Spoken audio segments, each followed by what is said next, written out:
It's the story of how one day the apocalypse happened. A couple years later, most ordinary guy, who was a loser with no power, one day got the system and began to raise his level until he became a supreme hunter. This is a great retelling, so be sure to like, subscribe to the channel, and leave a comment if you liked the story. Our story begins in Seoul, Korea.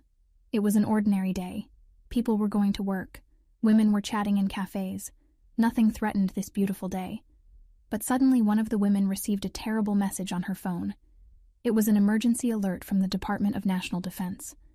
At first, the woman thought it was just some evil prank, but then the messages started coming in on all the phones and the public alert system, the public address systems. People were frightened, and suddenly a purple portal opened in the sky from which a terrible monster emerged. Timeskeep. It's been 2 weeks since the gate appeared in our world. The government is taking all possible measures, and the heads of all countries have gathered in the United States to think of a plan. But even though the government tried to reassure the people, the reality was not so good. Soldiers. The soldiers attacked the monsters to clear the building, but the bullets didn't hurt the monsters. Soldier Kim shoot them. But the monsters didn't retreat, and there was an explosion. It was a grenade that stunned the commander. He was called by a soldier to see for himself something terrible. The commander was frightened. He noticed that the monster, even without a head, was still moving. The commander didn't expect it to be so difficult, but that was just the beginning of the ordeal. But it was only the beginning of the ordeal. The message was sent over all the lines of communication that the military had been defeated, and the new order was to retreat. In the next scene, we see a United States airplane with the president himself on board. "Mr. President, we just got this footage. Impossible."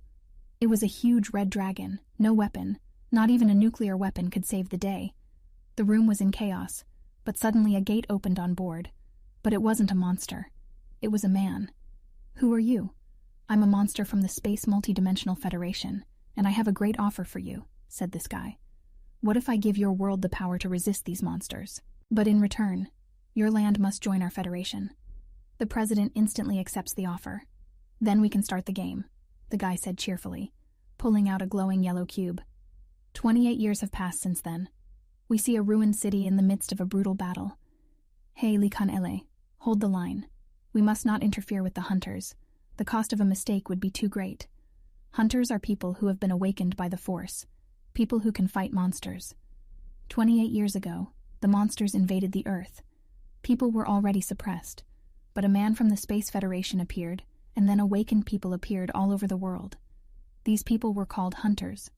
Our whole planet was able to unite to save mankind. The man who gave people power went back and gave people a 30-year trial period. It was the time of my father's generation. It was 28 years ago, but I am not concerned. I am a simple porter. My name is Lee Kan-ele. We see a hunter girl charging a fireball and attacking the monster with it. Another hunter tried to kill the monster, but suddenly it grabbed it with its long tail.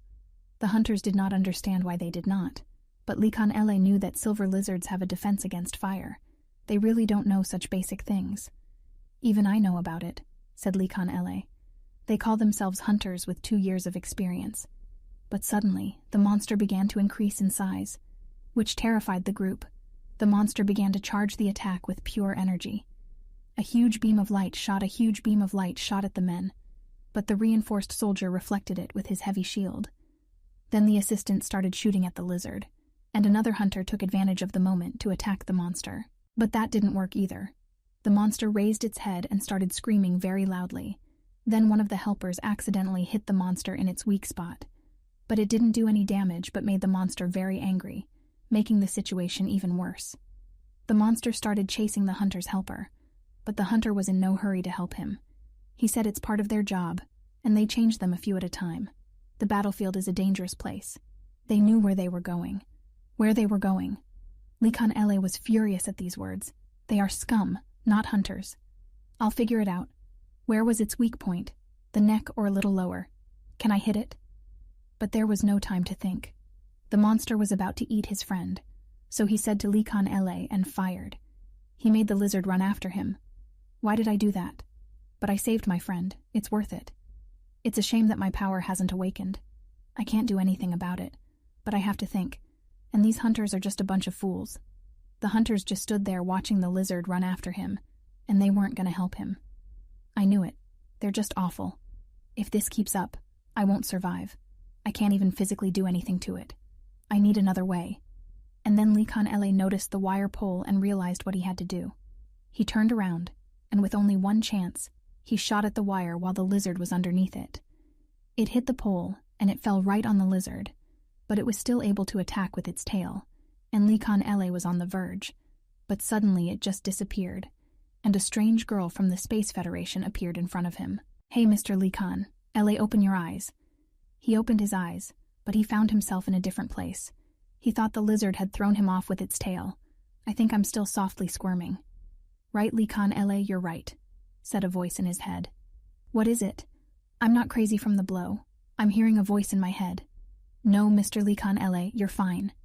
The protagonist started to panic, but the voice in his head calmed him down because the monster was still around. The voice explained to him that this monster's level is much higher than yours, so if you fight it, you'll lose. "What are you suggesting? That I just surrender and get eaten by the monster?" "No. I've been imprisoned for 10,000 years. I don't want it to end so quickly. I'll give you a special power." Likan Ele was very surprised and took the knife that was lying near him, and then he received a temporary gift. He noticed a sign in front of him where he had only 45 seconds to defeat the monster. He quickly realized and started attacking the monster. The monster moves as before. "I have 20 seconds left." He had 5 seconds left, and he managed to hit the lizard's weak spot. It was a victory, and he was happy. "Likan Ele, you have successfully completed your first hunt. Congratulations.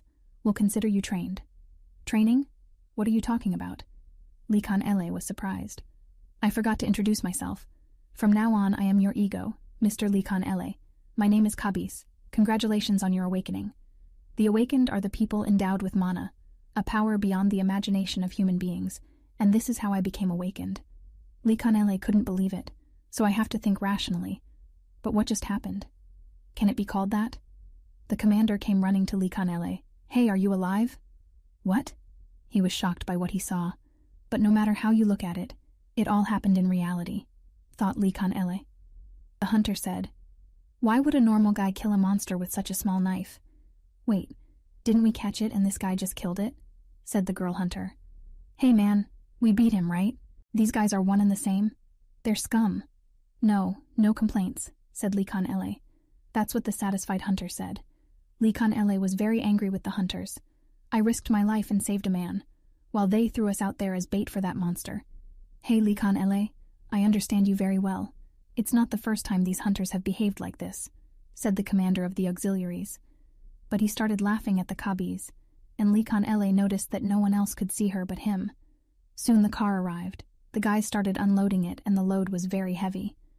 "What is this?" Khan Ele asked Kabis. "It's an executioner's outfit," he answered. "They cut off pieces of monsters to study them. They do it all for money, so they can sell them for more money." Likan Ele took the job, which shocked Kabis. It took a long time, and the guy in the guy was very tired. But a sign suddenly appeared in front of him. The lizard monster was successfully defeated completely, rank A. For this, Likan Ele received the F rank skill, Executioner. It was payday, and the hunters went home. Likan Ele was angry at his small salary.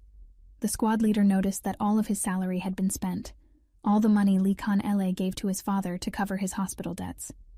"Why don't the other family members help you?" "My mom and my younger sister left the family. Since then, I only have my father, so I don't think about money, but about my father, who is in the hospital."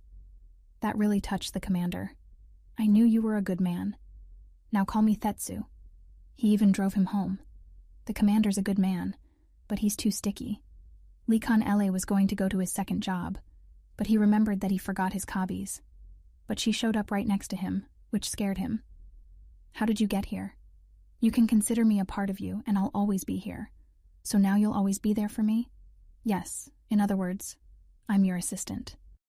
"What's wrong with that?" "Of course," Likan shouted loudly. "You always show up and scare me, and people think I'm talking to myself. Goodbye to my personal life." "And happy days," thought Likan. "Hey, what do you mean happy days?" "Hey, Kabis, can you read my mind?" the guy asked in a frightened tone. "Of course I can," replied Kabis. "Hey, can you do that?" "No, replied Kabis. Hey, Li Khan, let's test your powers. Just say the word, state. A game window appeared in front of him, listing his characteristics. He was a normal. He was a level 1 guy with an emphasis on strength and agility. Magic and luck were weak. There was also a skill listed, Kabis' defense. If you think about it, no one knows how the awakening happens, even though it's been so long. Someone gets mana on the battlefield, someone during the study, or even from birth. No one can give an answer to how it all happens. Usually an awakened person has one of 3 abilities. You're either a hunter of monsters, or you're the one who creates weapons for them. So far I only have 2 abilities, Kabis and Executioner. Li Khan asked Kabis a question. I'm not a unique hunter by any chance. You're a fast learner, she replied. Subscribe to the channel, thank you. What? I can't believe it's so rare in this country. We call them Thunderbeam. So everything I got is thanks to you? Yes, answered Kabis. If you compare. When people wake up, they get a house. You got the bricks, and it's up to you how you become a hunter to build a fortress instead of a house. Li Khan came to his second job. Kabis told him to just keep doing what he was doing and level up. But his boss interrupted him and said, Hey, Li Khan, if you don't work, you won't get any money. Li Khan noticed strange lines on the animals, all thanks to his executioner skill. This was the most convenient way to get the job done. Li Khan called for Kabis, but she came late. It turned out that people like her were asleep too. This skill helped him do the job 3 times faster than usual. But unexpectedly, Li Khan pulled out a magic stone from a monster, which is worth 1,000,001. With such loot, the more he worked with the knife, the sharper it became, thanks to the skill. He improved his sword skill. Not even 2 hours after the start of his shift, he had already finished all his work. The manager started to scold him for not working, but Li Khan explained to him that he had already finished his shift, which made him surprised. As long as I control my mana, people won't know I'm awake. Li Khan was about to go home, but he was stopped by an angry boss. You're just walking around instead of working? Did you do all the work? Yes, boss, answered Li Khan, which puzzled him. He didn't believe him, but Li Khan quickly ran off to see the albatross. It was already dark outside, and the protagonist returned home. It's so good. I haven't finished work so early in a long time. Li Khan. He thought he should finish his work at the factory, but a message on his phone reminded him of his debts, and he decided to stay and work. Suddenly, there was a knock at his door. It was his neighbor. It was his roommate who told him to be quiet because she had an important exam. Li Khan apologized and went home to study. Li Khan couldn't sleep. Too many emotions in one day, he called Kabis. She wasn't happy that he was keeping her awake, she joked. You ask me so many questions like I'm your ex. What do you want to know? Listen, the other hunters can use mana. When do I do it too? Li Khan asked. You have too few points. Level up and I'll tell you everything, replied Kabis. But you can try it yourself. Close your eyes and feel the mana. Imagine that you're the trunk of a tree. Then imagine that the nutrients are going to the roots. A blob of energy appeared in the guy's hands. It's smaller than I thought, said Kabis. Li Khan got the mana control skill. You're still weak, but with points or training, you can increase your strength. Then I'll practice all night, shouted Li Khan. But he woke up his neighbor again. The next day, he went to the factory again. But when he saw that Li Khan was doing everything honestly, he was shocked. Li Khan quickly ran home. He ate and practiced at the same time. His apartment was in a sad state. He was eating and watching a sports match. But he had an idea. He called Kabis and asked her if he could give objects his mana, to which she answered positively. Even a stone can be made stronger by pouring his mana into it. At night, Li Khan went out to practice. He filled a stone with mana and threw it at a jar. The impact was so strong that it broke even the wood. He kept throwing the stone all night until he got tired. Kabis told him to rest, but he didn't want to listen to her. She warned him of the bad consequences. But he didn't stop until he got a new skill, a crushing blow. He was happy and wanted to continue his training, but suddenly he started to lose consciousness. When he opened his eyes, Kabis reminded him that she had warned him about the consequences of using too much mana. Only then did Li Khan agree to go home. He was walking home on a dark street and heard strange sounds. It was robbers in the alley who wanted to kidnap a girl. Li Khan usually avoided such situations, but he noticed that it was his neighbor. He mustered up the courage to stand up for the girl. Hey, let's throw her in the car, said one of the robbers. but suddenly Lee Khan threw a rock at one of them and knocked him down. But the second robber had a knife and was much more dangerous. Then Lee Khan took a chain and gave it Mana to grab the robber and disarm him. Lee Khan noticed that he became stronger on a physical level. He could handle bad people. "Hey, schoolgirl, are you okay?" Lee Khan asked her. She cried and hugged him in gratitude. Lee Khan took the robbers to the police, where they didn't believe he stopped two armed men with his bare hands. The officer asked, but Lee Khan said he was just practicing sports. He left the police station satisfied, but a girl suddenly jumped on him from behind. "Let's go home together." "No problem, UB," he said. He walked her home safely and noticed that she was a strong and positive girl. When he sat down on the bed to rest, he noticed a piece of paper in his pocket. A piece of paper. "Call me if you get bored." Lee Khan appreciated it and seemed to fall in love with her too. Lee Khan asked Kabis to show him his skills. He noticed that he had moved up to the second level and also discovered a new skill, coercion. He was surprised, but the next day he had a day off at the factory and decided to go to the martial arts hall, where he met his captain, who was starting to worry about him. He asked how his father was doing and asked him to give him his best wishes for his recovery, to which Lee Khan responded positively. Lee Khan began to train hard, which earned him the skill of improved physical strength, which only took him 3 hours. Lee Khan went to the hospital to visit his father. He talked to the nurse, but suddenly he got a message from the people he owed money to. "I gave them everything. What do they want?" thought Lee Khan. He went to the room where he saw his father sleeping. He realized that he didn't have much time left. His father's sleep time was getting shorter and shorter. When he sleeps 24 hours a day, he won't be able to open his eyes anymore. Lee Khan decided to leave early today because he had a lot of things to do. He wanted to save his father, but just standing and looking at him would not help. Lee Khan asked the nurse if he could cure his father with magic. "Yes, but only awakened people can do it, and it costs a lot," she said. "Thank you, everything will be fine. Just keep healing my father." He decided to look for information on the internet, but the computer wouldn't turn on, so he got angry and used special magic to make it work. He found some information and called Kabis. "Can I learn the skill of healing?" he asked. "You can try, but I'm not sure," she replied. "But even if you get the skill and know how to use it, you're too weak to use it. To use it, you need to level up." When Lee Khan was sleeping, someone knocked on the door. It was early morning. He opened the door but saw no one, but there was a can of banana milk on the ground. And a note. A thank you note from Khan UB. Lee Khan was happy to receive such a gift, but he had to go to work. He had to help the monster hunters today, so he got all the ammunition. But he was suddenly approached personally by the company manager, who hinted that if he messed up the equipment again like on the last job, he would be fired. But your safety was more important, so come back to us alive. He arrived at the place, and the monster hunt begins. The connection in the cell phone started to disappear. It meant that they are already close. "As you know, today our enemy is huge dogs," the commander said. "Be very careful. They are fast and strong. First we lure them to us, and then the hunters do their job." Is it clear that we are the bait? Lee Khan thought. But he noticed that they're working with these terrible hunters again. One of the hunters was a little scared. He was afraid of the strong monsters. "Well, then we'll start hunting," said the commander, and fired a flare into the sky. The monsters noticed it and ran towards our squad. The helpers started shooting at the monsters and waited for the hunters to make their move. And they did. But the monsters turned out to be, and the girl hunter didn't even have time to use magic in the battle. But the commander suspected something strange. It was too easy victory. Then Lee Khan was a little scared, because it was thanks to because he used the reinforced bullets.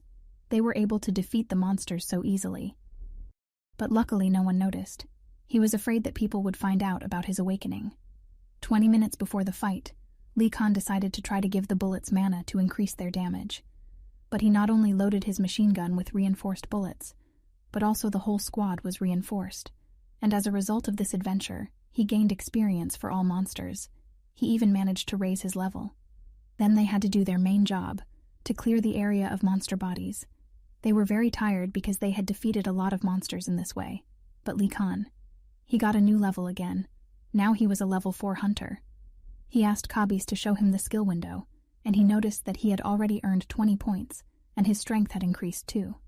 He asked the commander how to understand before starting a task, who is stronger than monsters or hunters, to which he replied that he determines the amount of mana by eye, because at the official employment, hunters are checked for the amount of mana. We commanders, before the beginning of the battle, always compare the amount of mana of hunters and monsters, and if we have more mana in total, then we should not worry. But if the mana is more in monsters, then we can only rely on the experience of hunters. "What's that in your hand?" Lee Khan asked. "It's a mana meter," the commander said. "But it's useless. It ran out of mana." And then Lee Khan asked him to let me see it. It was another gamble, but he poured some mana into the detector and it started working. The commander was very surprised by this, but he also noticed 3 more monsters not far from them. "Subscribe to the channel, thank you." Then Lee Khan called Kabis and asked her a question. "What happens if you give mana to a part of your body, like your eyes?" To which Kabis answered that if a part of the body is strong enough, it can, but if it's not, it can end badly. "It's really dangerous, but I'll try," said Lee Khan, and tried to mana his eyes. Everything went black, and he was in a lot of pain. "I warned you, but there's nothing you can do. You did it." But suddenly his sight returned to him, and he began to see a strange aura on all living things. For this, Kabis gave him a new skill, the study of mana.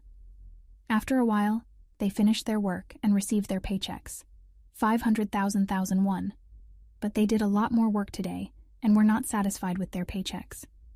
It was Lee Khan's fault, but he gained new skills and raised his level. But he realized it wasn't enough. Lee Khan went to check on his father again. The doctor told him they couldn't cure him, but he could check on his father. He was awake now. He looked so tired, but his father asked him why you came. "I wanted to tell him I got a job with a good company." The father was happy, because now if he's gone, his son will be able to take care of himself. This made Lee Khan very happy, and he suddenly transferred mana to his father, which went into every cell of his body, so that he could regenerate himself.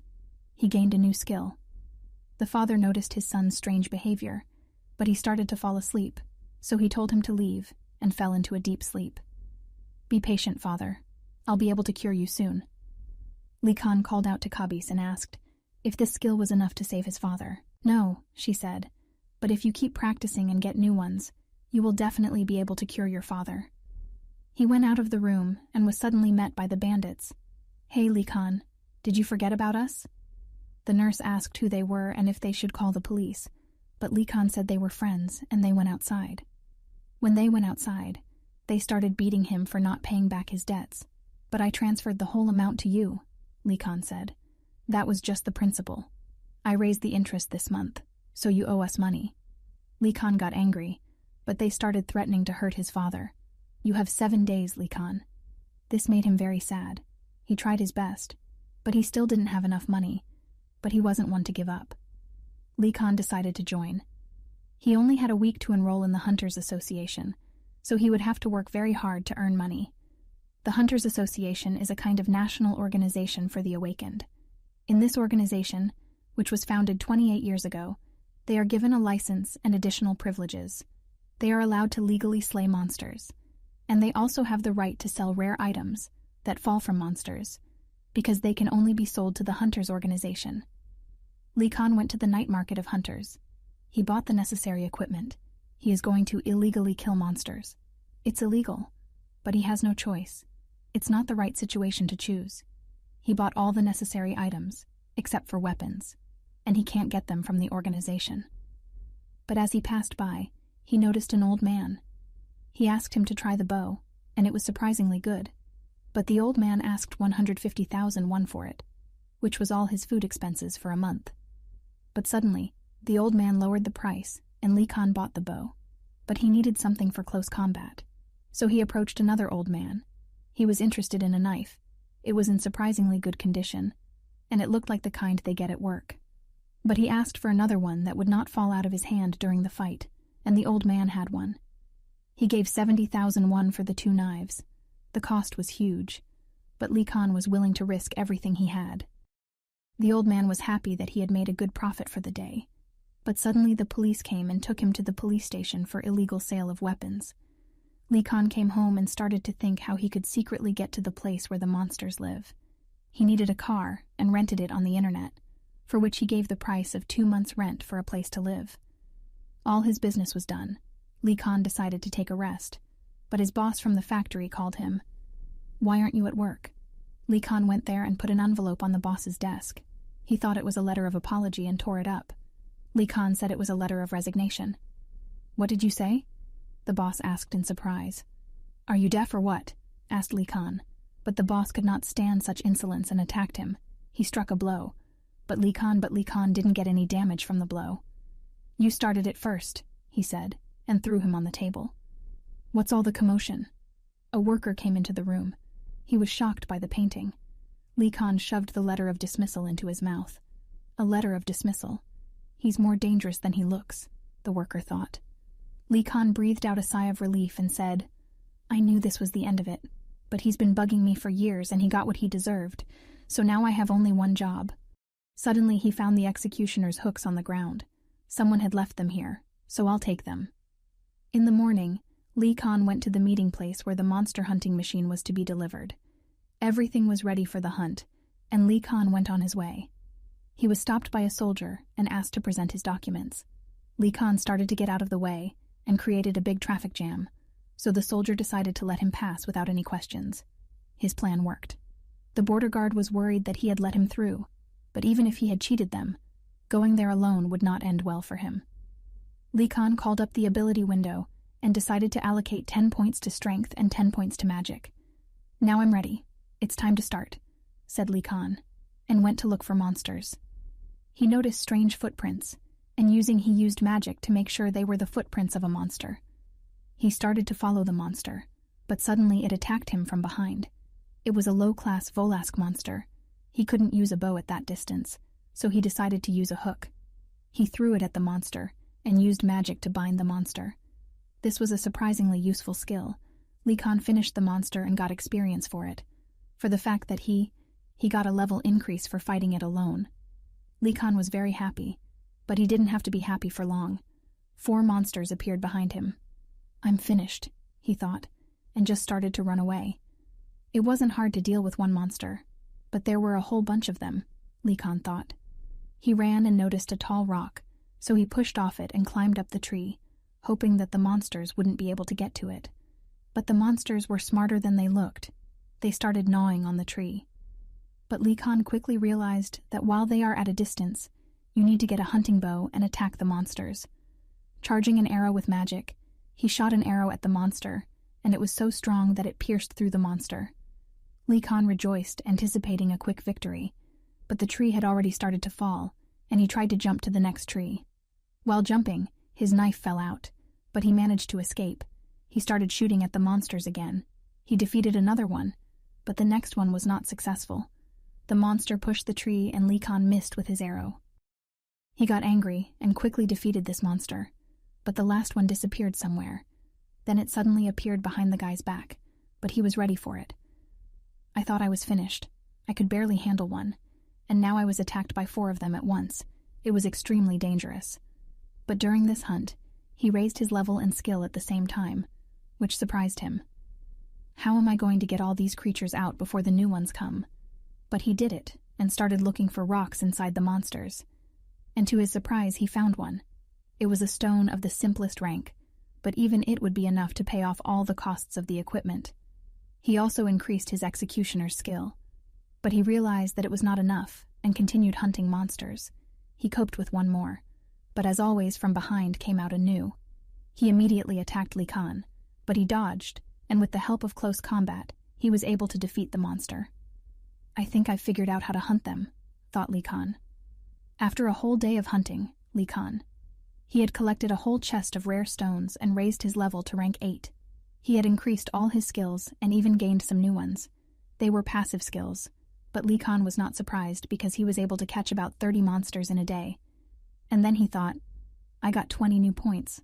Where should I spend them?" In the end, he decided to invest in all skills 5 points, all except luck. "That's enough for today," said Lee Khan, and went home. When he got to the border, he was stopped for inspection by soldiers. They noticed how many monsters he caught and decided to let him pass. "It's just like I thought. They only check the documents at the entrance. But when I want to come here again, I'll have to be an official hunter, thought Lee Khan. He got rid of the tracks in the forest, because if anyone found out about his illegal activities. But he made it home safely. He slept for 20 hours, which was not surprising because he had spent a lot of mana. Lee Khan sat there thinking about how he could sell all these rare stones. They are worth several million each, but what's the use if I can't sell them? If I try to sell them officially, I'll go to jail, but I can't figure out how to sell them. Then Lee Khan found only one way: the secret market. At night, Lee Khan met up with an old friend of his father's. They went to a bar to talk. They talked for a long time, but at one point the old man asked, "You called me to tell me about your power of awakening, didn't you?" Lee Khan was shocked by what he heard. "How did you know?" "I've been on the battlefield for years and I can spot these things," the old man said. "Come on, tell me about it. What was it like to be awakened?" the old man asked. "I'm sorry, but I didn't call you here for that." He took a stone out of his pocket, and the old man got very angry and demanded an explanation from the young man. Lee Khan told him everything. The old man was shocked, but he realized that Lee Khan was doing it for his father, so he agreed to tell him about the secret market. The old man wrote the coordinates of the place on a piece of paper and left wishing him good luck. Lee Khan came to the place. It was a dark basement with an iron door. At first they didn't want to let him in, but he came on behalf of the old man, so they let him in. He was greeted by an old woman who asked him what he wanted. The old woman was surprised to hear Taesu's name again, so she started to ask the main character about him, but he replied that he didn't have time for idle chit-chat. This made the guard angry, and he decided to teach him a lesson. But when the old woman stopped the guard and said that you can't handle him anyway, a very interesting person came to us. "So why did you come to us, Awakened One?" Awakened One put a suitcase with magic stones on the table, which surprised the old woman. Even though they are low-grade stones, they are not easy to obtain. "You must be really strong," she said. The protagonist said he wanted to sell these stones, so the old lady asked him for his hunting license. He refused, and the old woman understood, but decided to help him anyway. She took out a device that could determine the density of the crystals. The density was quite small, and the old lady immediately realized who the guy was hunting. It's not surprising that there are so many defective stones, because the Valak stones often fall out of the Valaks, so hunters with a license don't hunt them. But the old lady understood her advantageous position and said she would give a maximum of 8 million won for the stones. The guy was angry. He didn't like it at all. But she quickly explained to him that he was working unofficially, and no one would buy the stones from him, so he had no choice. She put the folded bills on the table. Although she lowered the price a lot, I don't remember the last time I held such a large sum in my hands, thought the protagonist. He was satisfied with the deal and left the basement. After that, he went to the ATM and sent all the money he owed to the bandits. One of the bandits puzzled over a text message from Han Yol. A money transfer of 5 million won had come from him. His superior replied that there was clearly something fishy and too suspicious about the situation. He asked the hesitant subordinate, how could this guy have gotten such a large amount of money in such a short period of time? Even if he worked at a high hourly wage, it was unrealistic to earn that much in 3 days. The subordinate suggested the option that the debtor could have taken a loan from the bank, but the boss replied that if he was authorized for a loan, he wouldn't borrow from them. The boss sent his assistant Park Chul-min to find out where Han Yol got the money from. He asked why and why not just leave it alone, but the boss said he didn't understand, because if the guy had more money, they could get more from him by threatening him. Meanwhile, the novice hunter came to the hospital again to visit his father. The nurse to the last tried to stop him and not let him into the room, but the young man was stubborn and went in anyway. According to the time, his father should have been conscious, because he came not so long ago, and already counted in what hours he was awake. But his dad was still asleep. The nurse replied that until 2 days ago his condition had been normal. But after he had fallen asleep yesterday, the usual 14 hours had long since passed, and at the moment he had not regained consciousness for 20 hours. The doctor in charge of treatment informed the unfortunate son through his assistant to prepare himself morally for the worst and the loss of his loved one. The girl was worried and replied to the young man that everything was not yet lost, and there was no need to give up, but the visitor, in an emotionless voice, asked to leave her alone with her father. The girl left the room and waited at the entrance. The boy looked at the dried, dead potted plant that stood in the corner of the room, unattended, and said to himself that after promising himself and Sister Kim to cure his father on his own, he had done nothing in all this time. He decided to try now and called Cabis to him. He came to ask why he had called her, to which Hanyel clarified about the healing skill. He recalled the fact that she said he could heal his father with the healing ability. Ego replied that he could, in theory, effect a cure, but not with his current powers, and there was no telling what might come of the attempt. Hanyol replied that nevertheless, he wasn't going to give up. The girl asked about what he was going to do, and that he had better stop. The young man took his father's hand and channeled his mana into his body. Everything around him lit up with a soft blue glow. The boy tensed up a lot, but continued to transfer all his strength to the sick man. He decided to put the full size of his mana solely into the healing skill. Cabis shouted to her master that she was spending too much mana. He didn't respond even when she called him simply by his name. He clutched his mouth, and suppressing a cough and the foam coming up within him, continued. His body was completely exhausted, but he answered the girl that he was fine. A panel and information appeared in front of him, announcing a skill change, and an increase in healing from rank F to rank C. At this moment, the guy lost consciousness and fell to the floor on his back, white foam pouring out of his mouth. At this moment, a nurse entered the room to see if Hanyel had calmed down, and after discovering his condition, dropping the clipboard, called the doctors in a panic. The pot in the room was cured and began to bloom, but the father's condition was still unknown. The boy woke up in another hospital room in a change of pajamas, lying under a blanket. He immediately jumped up and started thrashing around in a panic looking for his dad until he realized where he was. Cabis answered him that he woke up fairly quickly. He had been unconscious for 2 days. From the massive waste of mana and energy, he couldn't wake up for 2 whole hours. Nurse Kim, after his seizure, immediately moved him to the general ward where he completely passed out. Cabis started yelling at her master for always getting into various dangers and mishaps. This time, everything more or less turned out safely, so she decided to turn a blind eye to the hunter's irresponsibility. The guy asked how everything ended well. At that time, a nurse walked into the room. Cabis pointed her finger at her and said she could explain everything to him in detail. Hanyol said hello to Nurse Kim, and she dropped the medicine tray out of surprise.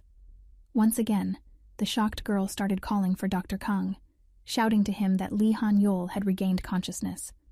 The girl was told to calm down as people around her were worried. Park Chul-min climbed up to the high floor where Hanyol lived with great difficulty and started knocking and ringing his doorbell. But no one opened. He found out that the debtor even quit his job at the factory, so what does he do? The guy assumed that Hanyel couldn't not be at home, but he was wrong. After several bells and knocks, no one opened the door. On the floor outside the apartment was a can of banana milk with a tube, and with anger, Cheol-min threw the bottle, and it hit Ub, who was coming home. The guy didn't notice what he did, and was thinking about how angry his young would be if he came back empty-handed. The girl approached him with a droopy look, and the young man was startled, and then noticed that he had soiled her, which meant he had hit her with that bottle. He thought about what a lousy day it was, and began to apologize to the girl, promising to clean up the mess on the playground. Near the broken bottle was a note wet from the drink that read, "You have a practice exam today. I'm sure you'll do well. Hanyel Oppa." It was a gift from Hanyel, but from the looks of it, the girl hadn't noticed it in the morning, and now it had been spoiled in the evening. Yubi didn't even notice that she was doused with milk and that a tall man was standing in front of her. She had failed the exam, and that's why her mood was ruined. And now that she noticed, the milk that Hanyol Appa left for her was thrown at her. Cheol-min kept apologizing, asking him to forgive her, but the girl took off her backpack and pounced on him with her arms screaming to let all her emotions out. Meanwhile, Hanyol was at a doctor's appointment. The doctor was highly excited and was telling the temporary patient that a real miracle had happened to his father.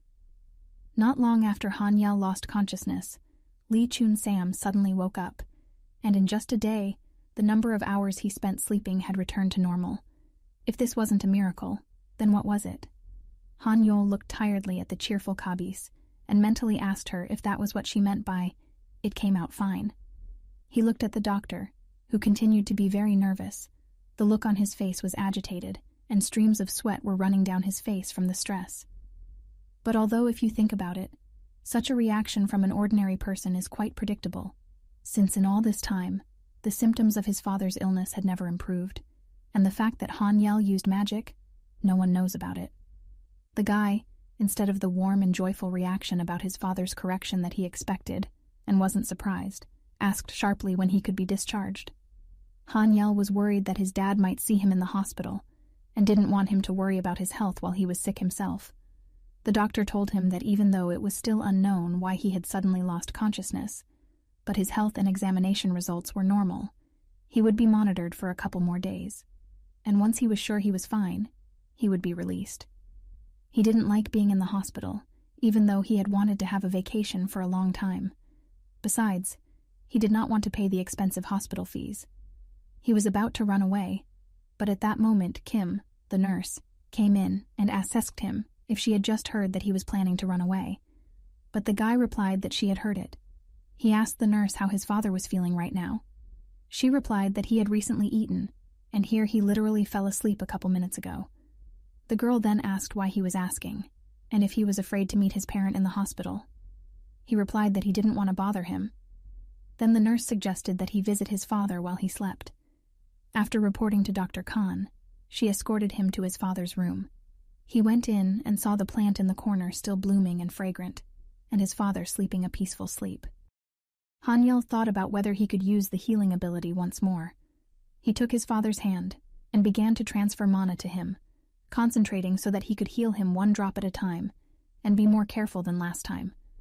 But suddenly, his hand became magnetized to his father's hand, and he couldn't take it away.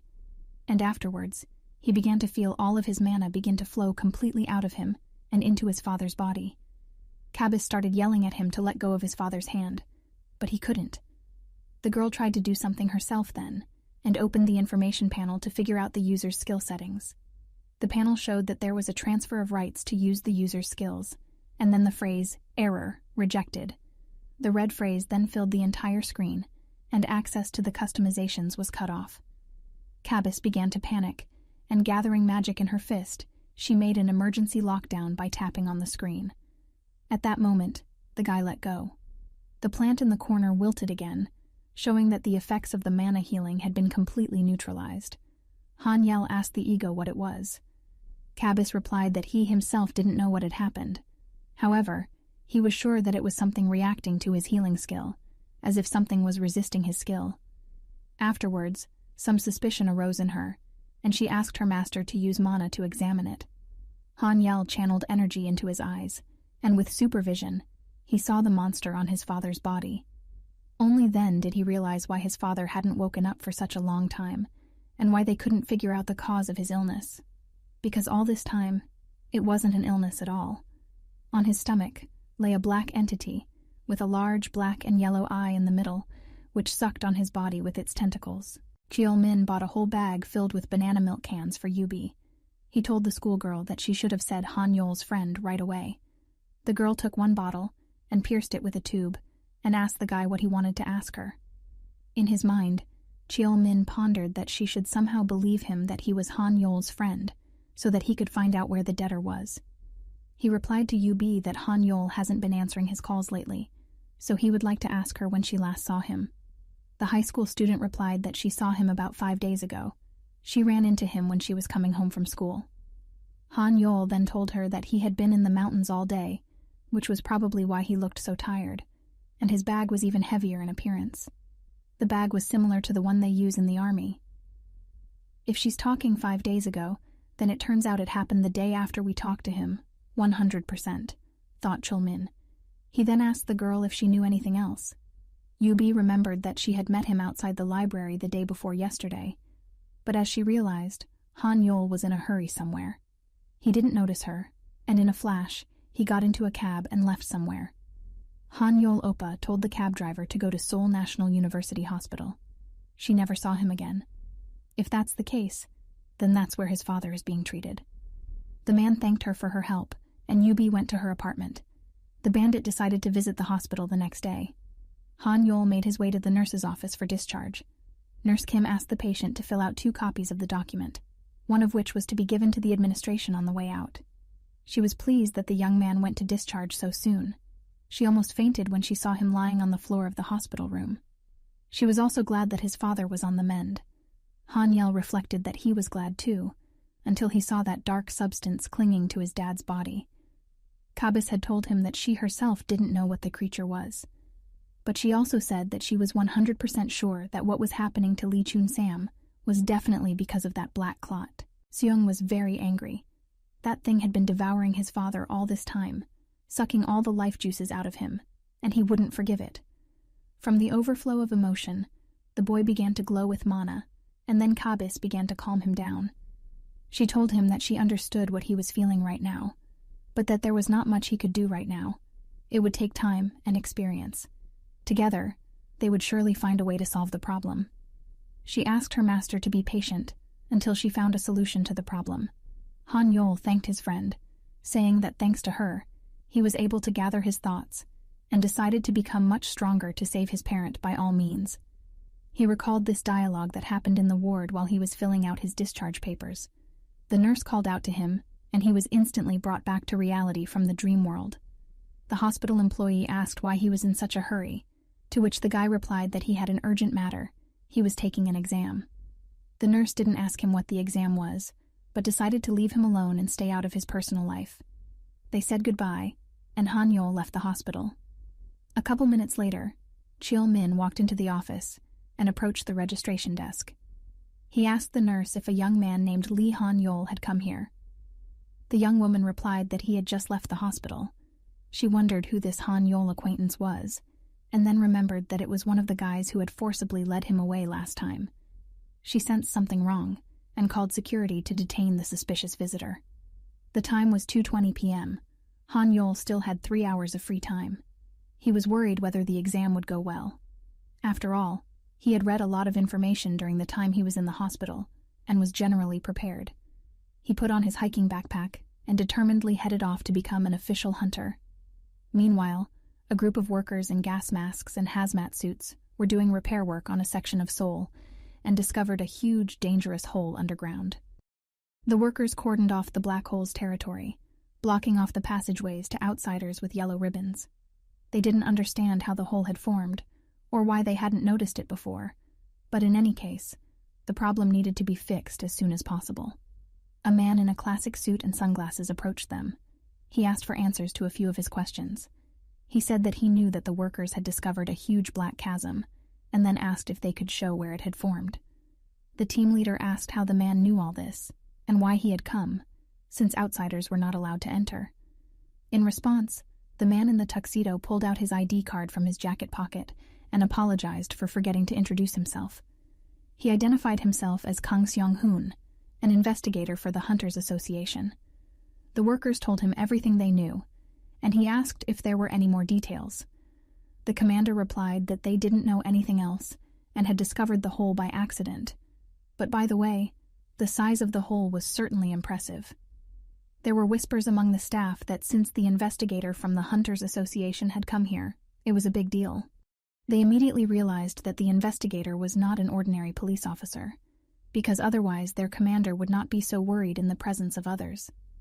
This type is a kind of awakened policeman, and they are much more powerful than the ordinary police, and deal with extremely important cases related to gate anomalies. It was best not to mess with this man, or else you could get a lot of trouble. They decided to find out in general what was even going on, since the policeman had sent a report to the associations about the hole, and what should be done next. This information was displayed on the workers' tablets, where an announcement glowed that the request had been approved. Kang Seong-hoon told the commander that his organization would occupy the place from now on, and he asked all the workers to evacuate. But the commander didn't want to leave, as it would interrupt their construction, but it was pointless to argue with the agent. The commander desperately replied that he would inform his subordinates to evacuate. At this point, the policeman asked if the man had heard any sounds, but the workers' supervisor did not understand what sounds he was talking about. The agent went to the edge of the abyss to listen. Despite the commander's warnings, he continued to stand there and peered into the abyss, lowering his body behind the warning signs with the yellow fence. Sung-hoon lowered his sunglasses and concentrated his mana on his eyes and used his supervision to see what lurked in the hole. Seeing something, He started shouting to the workers that everyone leave the place immediately. At that moment, the ground began to shake. After the earthquake, he said that they were too late. At this time on the surface, Hanyel decided to walk to the exam site. He still had about an hour to walk, and he was already regretting not taking the bus. The place was much farther away than he had anticipated by looking at the map on his phone. As he crossed the pedestrian crossing, the ground began to shake violently. People began to panic from the vibrations coming from the ground. The asphalt began to fall under cars standing in traffic. One car fell under the ground, followed by others. The road literally split into pieces in a second. A little girl sitting among the rocks was crying, and one driver was crushed to the point where only one arm was sticking out of the ground. Hanyel clutched his head and tried to regain his senses and think rationally about what to do now. An unfamiliar guy called out to him, asking for help to get the man who had been crushed by metal parts that had fallen from cars, traffic signs, and electric poles. Farther away from them stood another guy who was filming one of the potholes in the road with his phone camera, peering inside. They were able to pull the man out from under the collapse, and the stranger thanked Hanyel. Suddenly, the awakened man felt something strange. He channeled mana into his eyes and looked into the hole in the road, through the screen of the young man's camera. He started yelling for everyone to run away from there immediately. Something red was heading out of the ground in a fast motion, which looked very blurry due to its speed. But after a second, the creature came to the surface, grabbing in its jaws the unfortunate guy who wanted to become famous on the whole internet with the video he had filmed. All that was left of him was his cap, which kept on lying on the ground after it fell from his head when the monster ate him. It was a huge insect or crustacean, resembling a bear or a crayfish, with huge claws, fang-like jaws, and many legs. Members of the Hunter Association Police Department descended to the ground after signaling a request for help. They began to look around and saw workers' pipes lying on the ground everywhere. Their blood splattered on the walls and floor of the already rebuilt part of the future subway. A girl in a classic suit was walking surrounded by soldiers in hazmat suits and carrying automatic rifles. One of the men marveled at what had happened here. "Hey, rookie, you want to wake up in the morgue? If not, shut up and work." The girl answered him. She looked at the radar and saw that they were quite close to the one who had sent the request for help. She ordered the group to look all over the area for anything strange and immediately report back to her when they found it. She reached the edge and saw a huge hole, and afterward, a soldier came up to her and reported that he had found a survivor. The policeman was sitting on the sidelines, holding his wounded stomach. He called the girl named Lee Ha-Newell and asked why it had taken them so long to come, since it had been a long time since he had sent the request. The girl turned to Sung-hoon as her sunbae, and without answering his question about the delay in arrival, she asked him what had happened. She wanted to call the medics as soon as possible, but afterward, they all decided that it was better to report everything to the Hunters Association as soon as possible. The man said that the hole in the ground was not simple. He tried his best to block the abyss, but his mana was not enough. Afterward, he passed out before he could speak. In the depths of the hole lurked a magical gateway, from which the creature emerged, breaking through the tunnel in the ground to the outside with the help of its claws. People stood in a stupor in fear of the huge monster, which began to shout with an ear-splitting sound. Everyone grabbed their ears to drown out the ringing. After the people came to their senses and started running in different directions, the monster began to release from its mouth poisonous poison in the form of smoke with a greenish color. When the people inhaled it, they instantly lost consciousness, or even died. Hanyel ran away from the deadly poison, hiding behind a car, trying to hold his breath. He began to assess the situation, realizing that he was most likely the only one awakened in the area. He pulled his backpack off his shoulders and began to draw his weapon. The creature began to drag the girl away with its claws, no matter how hard she tried to crawl on the ground. She screamed for help, and suddenly, an arrow flew towards the monster, illuminated by the blue glow of the awakened mana. Hanyel shot at the crustacean, attracting its attention, and shouting that its opponent was him. So let go of the commoners and go to him. The guy was going to use the arrows in the exam, but now he had no choice, and it was more important to save people's lives. Of course, afterwards he could get charged for illegal use of skills, but in this situation it didn't matter. His arrows were passing through the monster's dense shell and couldn't hit it. His main goal was to at least attract its attention, but he was not able to do that yet, But after one arrow, the monster screamed and headed towards the awakened man, and he barely escaped from the claw, which with a single touch killed instantly. None of his attacks had left a mark, and perhaps he had wasted his strength and weapons, and should have just gotten the hell out of there.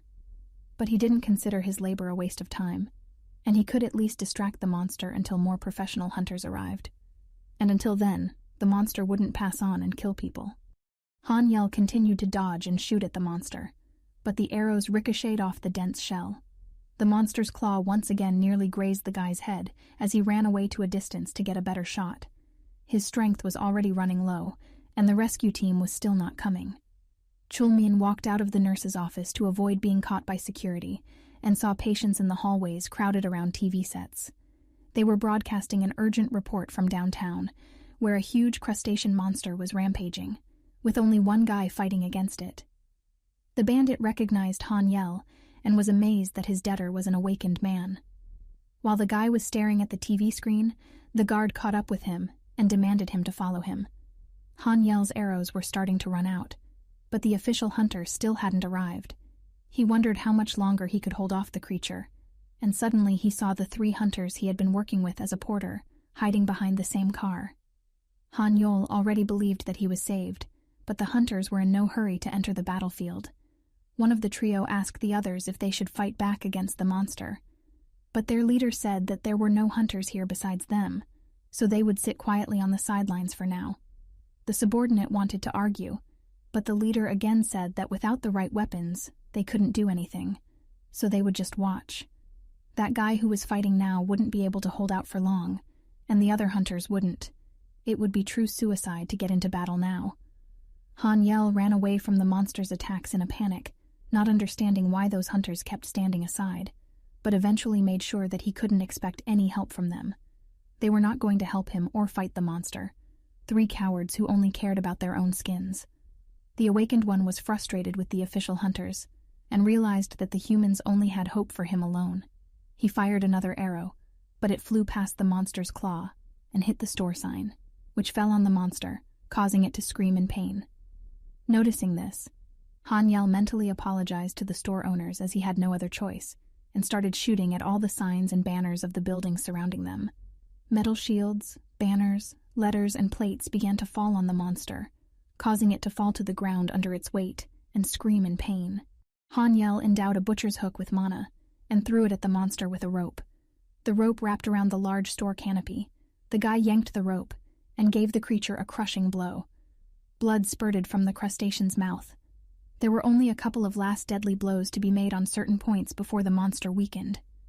But it began to fill its lungs to exhale its poisonous breath into its mouth. At this moment, a crying girl who had lost her mom was walking down the road, and despite the huge monster, she wasn't going to leave until she found her. The guy was faced with a choice: take the girl away, or keep fighting, risking her life, since the shock and poison could hit her at any second. He didn't want to be like those indifferent official hunters, so he chose to save the girl, even though blocking the monster gave him great difficulty. An employee in a suit burst into the superior's office and shouted that they had an emergency. The blonde sat on the couch and watched Han Yol on the TV while sipping tea. She watched his actions while fighting the monster. The girl replied to the subordinate that she was aware of what was going on, but she was interested in something. The man asked if they could move out to the scene. Han Yel ran towards the girl and picked her up in his arms to run away from the spread of the poison. The girl called the hunter a strange uncle, which he couldn't understand. Is it possible to give such nicknames when you are on the verge of death? He jumped behind the car, and the monster's claw headed in their direction, red piercing the boy's back. At that moment, something super speedy with a glint of yellow lightning severed the claw, uttering the command, "Dissect." In front of him stood a girl with blonde hair and a sword that was divided into 2 blades, with an electric current spreading between them.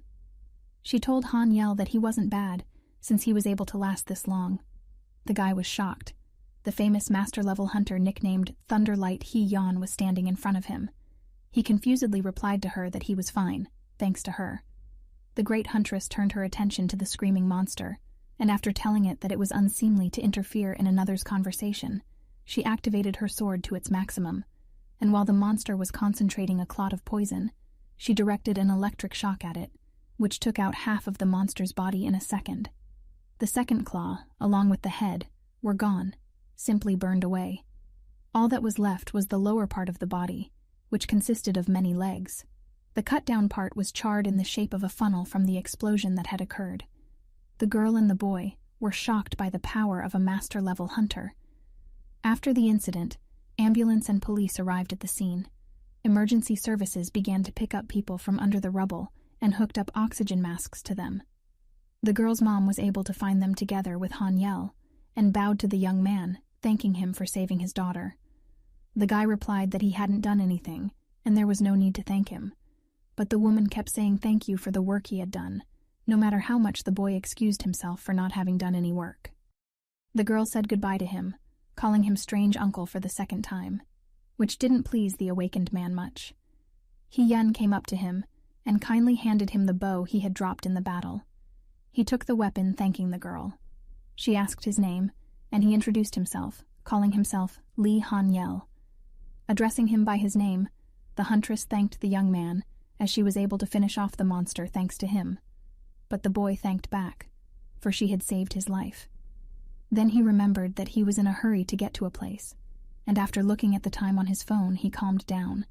He still had time to make it to the beginning. He wanted to say goodbye to He-Yon, but she said that all the roads were blocked, and there were huge traffic jams everywhere. Han-Yol got nervous again, afraid that he would miss the exam, so the girl decided to help him and asked him where he was going. The guy replied that he needed to go to the Hunter Association, and then she approached an employee from the association named Ha Newell, who found the policeman underground and responded to a call for help. The huntress asked the manager for help, and she called for a helicopter, but only agreed to it for the reason that she also needed to go to the association, so she didn't mind giving Han Yol a ride to the building, especially since he was a great help to them. The shocked guy got into the helicopter and reached the right place in no time. Together with Hanul, they went inside the building. The female employee put her card to the entrance and asked Hanul why he kept standing still and didn't put his card. The young man replied that in truth, he had come here to take the hunter's exam. The girl was shocked by such a statement after fighting that monster. Hit or two, and suddenly, one of the trolls swung a tree at him. Due to his merits recorded by the cameras today, they would just measure his mana and see his skill, so he was exempted from the written exam because he had already practiced all the theory, and he had been a porter for years, so he had an exception. The awakened man thanked the girl, and the girl tiredly asked if there was anything else he wanted to report to her. He decided to report a team of hunters registered as SW5587. He had encountered them during the battle, but they had abandoned their duty and left, avoiding the battle. Besides, he had worked with them as a porter, and they had used them as bait and cannon fodder more than once, so he had asked them to check them out and take note. The girl made a note in her clipboard, and after thanking the young man left. He went up to office number 12. A girl with brown hair stood in front of him. They were alone in the office. She greeted him and told him that all the workers had already left, and the sooner they did all the procedures, the sooner she could go home. The boy apologized for the delay, and they proceeded to measure his mana. He was handed a set of replacement clothes for the X-ray, and while being escorted to the right place, was told that he did fall into the exclusion category, which the organization rarely did. In fact, he had to write a written exam first, like everyone else, after which he would be expected to undergo 4 weeks of training with the other students. But now, after expressing his merit in today's battle, he only needed to turn in a mana result and perform a skill check. He was surprised at his luck, but it was for the best, because if he had trained for 4 more weeks, he would have had to continue hunting illegally, but now he could get his license in just a couple of days. Han Yol changed his clothes and made his way to the special room where the special measuring lamps were lit up. He panicked briefly as everything around him started to shake, but the girl behind the wall told him to calm down. He left the room, and his results were already being printed on the printer. The girl was puzzled. Normally all awakened ones had a mana size of rank C or D, but Hanyel had a rank F, which was the lowest. Hanyel thought that this must be what Cabus was talking about when she said that the mana was smaller than she thought. The staff member told the awakened man not to despair, as his mana level could increase, so he only had to make a skill check. She handed him a form on which he had to indicate the skills he possessed. and then proceed to demonstrate them. The entire process was filmed and then sent to the association's archives for safekeeping. Han Yel's first skillet was Defense of Cabus, but was it worth writing? No one knew about his ego, and he didn't even know if such creatures appeared in other awakened ones. He decided that he wouldn't talk about Cabus, so he wrote 3 skills, namely Crushing Blow, Coercion, and Healing. The skills were all from different categories, and the staff member was once again amazed, as he could not be categorized as a dealer, healer, or assistant. Well, apparently we'd have to determine his purpose by demonstration. Obviously, this guy had had a rough road. Lee Han-yol stood on the platform waiting for his group for the first hunt. A man approached him, calling him by name, and told him that he was his commander, Ham Ji-pyong. Their team was called Onyx. 2 days before, Han Yel had returned to his apartment, having passed all the checks that had failed to give him a full-fledged skill assignment, and assigned him a rank of F. He watched the news on the internet, and surprisingly, there wasn't a word about him in any article. He asked his ego to show him a screen listing all the characteristics. His skills had improved and increased greatly. He was able to earn new points, which he decided to fully channel into magic since his mana level was very low. But nevertheless, he was able to get officially qualified. Cabus suggested that he go on his first official hunt with some group, because that way he would be better able to set himself up to raise his skill. But in the area he usually worked in, only the team of irresponsible hunters he had recently reported to was taking on cases. So he decided to look on the Hunters Association website to find a team. As it turned out, most of them took a minimum of Class E or D to recruit hunters. Han Yel was desperate. He couldn't get into a team with a Class F, so he decided to place an ad himself, in which he indicated all his skills and that he was looking for people to join the team. Some time passed, and Han Yel and Cabus even got tired of waiting. There was no response. But suddenly the phone rang, and the guy answered. He had arranged for a troll hunt in Incheon, where he was promised more than the standard earnings. But since there was no choice, he agreed. And so he stood on the platform and watched the porters hauling the load, including his, and it made him very unaccustomed and uncomfortable. They were loading a large amount of ammunition, and Han Yel told the commander that he knew they were going to hunt trolls, but he didn't realize it would be this big. Ham Ji-pyong asked if Han Yel had ever seen trolls, to which he replied that he had only once 2 years ago when he was a porter, at which point the commander interrupted him, excitedly saying that they were just looking for someone as experienced as him. They were abruptly missing an aide, and because of that, they could be in big trouble.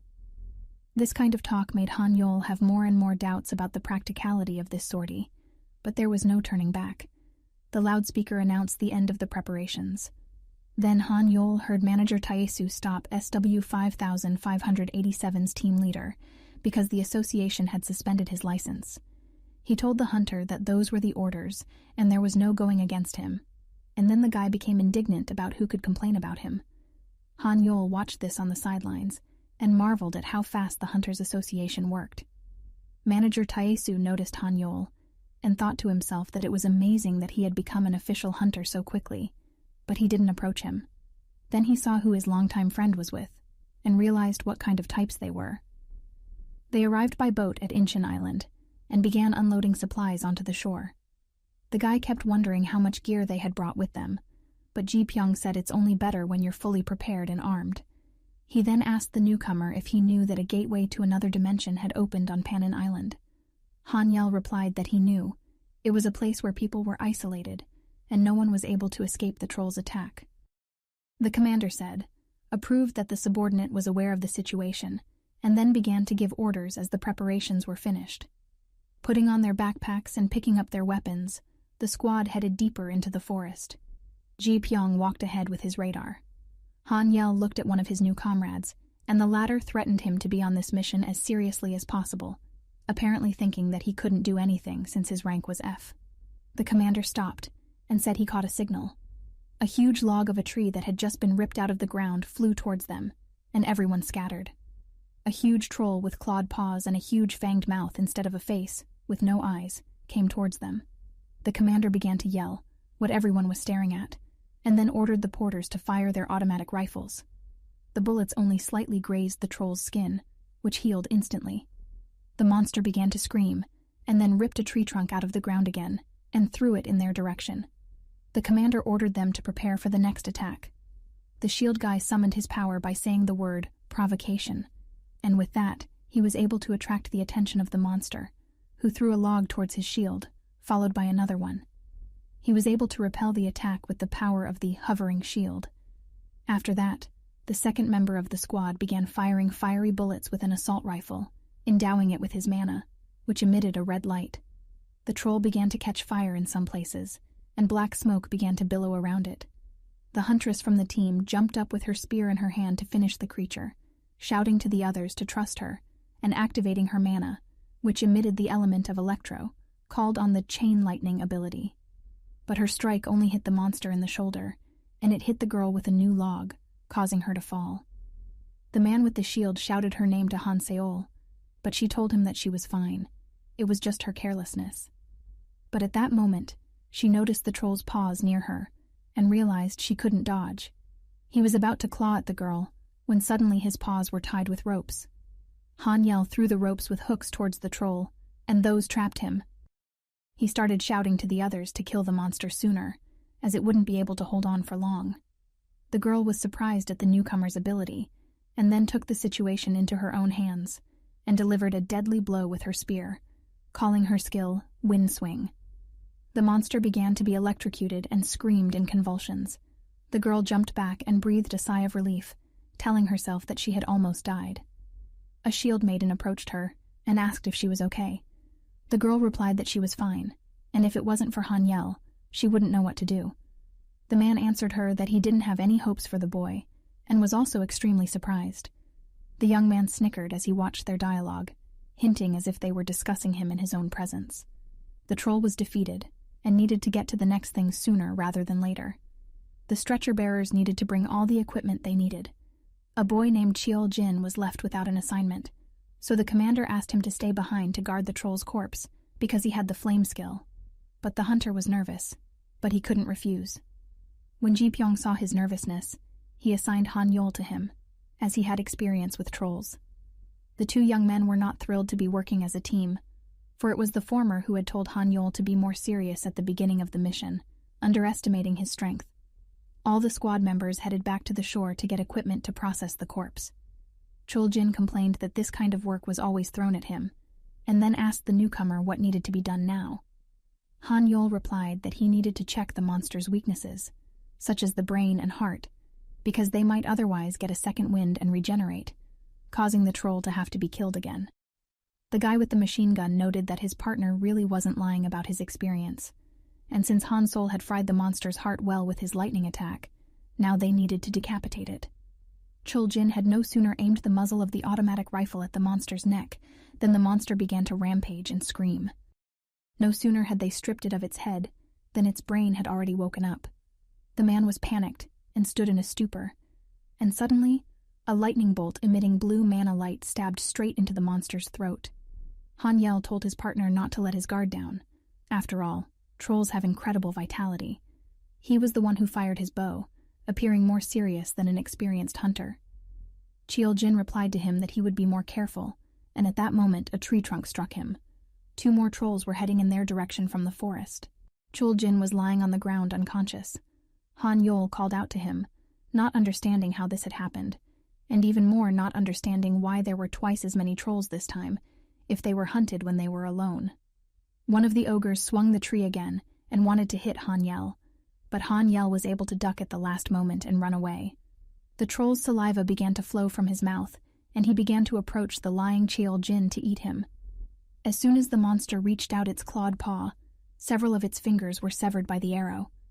Hanyel drew the bowstring and was already aiming the second arrow, threatening to make the monster not dare to approach his partner. He wondered how he could hold out until the others returned, and would they be able to resist, or would they be confused by the surprise? How could he get into such a mess again? A clawed paw headed in his direction, and he recoiled at the last moment. He scolded himself for letting his guard down. From the impact with the ground, his bow broke. It was a disaster. The trolls were already advancing towards him with logs in their hands. There was nothing left but a melee attack. He took out his knife and said that this was a battle not for life, but for death. A projectile flew next to Hanyel's shoulder and exploded near the trolls. "You are now officially a hunter, but your actions are still as reckless as ever," said a familiar voice behind him. The boy turned around and saw Taesu Ajoshi. The man said that if he wanted to know how he got here, then unfortunately he would leave all the questions for later, and now it was more important to finish off the monsters. At this time, the rest of the squad began to return to them. Ji Pyong, with his shield in his hands, couldn't believe his eyes when he saw what was happening. Taesu told him that if he had time to be surprised, he should spend it helping with the trolls. He fired the minigun again, and the troll fell to the ground. Because of the smoke rising, the man couldn't see if he had hit or two, and suddenly, one of the trolls swung a tree at him. Ji Fel summoned his hovering shield ability and ordered Han Yol to drag Cheol Jin to safety, as he was the only one of the gathered men with a healing skillet. Together with the porter, Han Yel carried his comrade to safety, and then began to channel his healing power into him, asking the porter if he knew how to do CPR. The fellow replied that he could. Meanwhile, the rest of the hunters along with the manager continued to fight. They were able to knock one down, but they were taking damage themselves as well. And then, with his side vision, Han Yel noticed the bullets from Cheol Jin's shotgun, and used the mana in his eyes to inspect them. They were indeed loaded with his fire energy. Then, he had a plan in mind, and he handed over to his comrade's porter to give him first aid, as his condition was not critical and could be done without healing, or a little later. He borrowed a weapon from the bearer, summoned Kabis, and then asked her if he could fill the weapon with most of his mana. The girl replied that she could, but she didn't have time to finish. The hunters were able to knock out one of the trolls, but the other one was out of power, and Taesu had run out of cannon shells. Han Yel ran toward them and shouted for them all to get out of here. He only had one chance. He threw a bundle of Cheol Jin's ammunition towards the troll and then shot them with his mana-charged assault rifle. There was a huge explosion. The stretcher-bearers began sawing the dead monsters into pieces with chainsaws. Han Yol watched the process until his partner asked him where he was looking. Han Seol asked him where he was looking, to which he replied with a nervous twitch, and said he wasn't looking anywhere, but continued to heal her wounds. She didn't relent, and kept asking. Then he told her that he was originally a porter too. So now it was strange to stand and watch others do this work. The girl replied that she too had been a porter before, though only for half a year before she awakened. She then said that Han Yel was very talented, and his healing skills were quite good. She honestly admitted that she couldn't believe that he had only recently awakened, considering his skills and experience. The guy realized that this praise was insincere. After all, an F-rank hunter couldn't be treated so friendly and appreciated. He was inferior to everyone else, but due to his experience as a porter, he wasn't used to it. At this moment, the blood of one of the trolls splashed in a large stream and hit Han Sol. The porter apologized as the saw had malfunctioned, but the girl became angry, and her hands began to spark with lightning. She wanted to hit and punish her subordinate with her power, but Han Yol stopped her, because the porter didn't do it intentionally. It was an accident. The girl walked away from them with her nose held high. He didn't understand how they could treat porters like that, if they were porters themselves, or if all hunters became like that in time. Han Yel noticed that Taesu Ajushi was talking to Commander Ji Fel, and they had been talking for quite a while. What was it about? Time passed, and all the carcasses were loaded in metal crates onto the ship, and then everyone returned to the port, and thus ended the entire sortie. Cheol Jin was all wounded and bandaged, and was walking with the help of his comrades. Han Yel was also quite exhausted after using the healing power for quite a while. He asked Kabis to show the information panel, which showed that he had only gone up 2 levels. But that was because when working as a team, the points were distributed to everyone involved in the battle with the monster. He also has a new skill called Magic Blast, which apparently formed when he blew up Cheol Jin's ammo. Commander Ji Fel approached him and frowned, asking him how he was so smart, and it turns out he knew everything from the beginning? The guy didn't understand what he was talking about, and asked the man in charge about it. But the man changed the subject, and said that as the old man had said, the money would be sent to him tomorrow, but with the deduction of Cheol Jin's ammunition and weapons that he had blown up. Afterward, the man left. Han Yol didn't understand his temper, but at that moment, Taesu Ajoski came up to him, and said that this was the true face of Ji Fel, and afterward told the young man that his problem was that he was too naive. This team of Onyx hunters are scam artists. They hire rookie hunters and use them on hunts. Then they don't pay them the promised amount. Usually, the lower-ranked hunters get about 4 million won per day. And the most important news is the dividend of 100 million won from the sale of monster material. As it turned out, the Onyx group didn't say a word to the guy about the dividends, promised an amount 1.5 times the normal amount, and didn't sign a written contract with him. Taesu said that the guy should have left as soon as he felt weird, and eventually, the manager talked to the commander, threatening to tell the higher-ups in the association about their shenanigans, since he has a lot of connections, and on pain of losing his business, Ji-Fel agreed to pay the money to Han Yel. But now he would have to be more careful about which teams to go to the monsters with.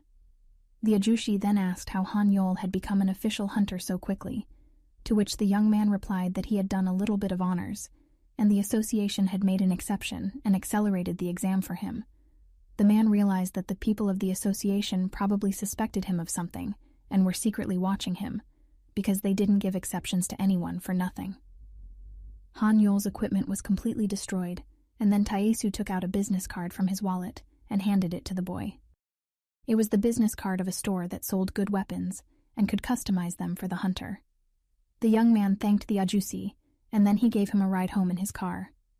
Chulmin reported to his boss that Han Yol was now an awakened man, and he couldn't get him anywhere and shake him down for money. The man irritably asked how they were going to get all the money out of him now when there was a knock on their door. A man came into the room and asked if this office was in the business of finding people. The guy in charge said yes, and then the client asked him to find the asshole who had scammed him.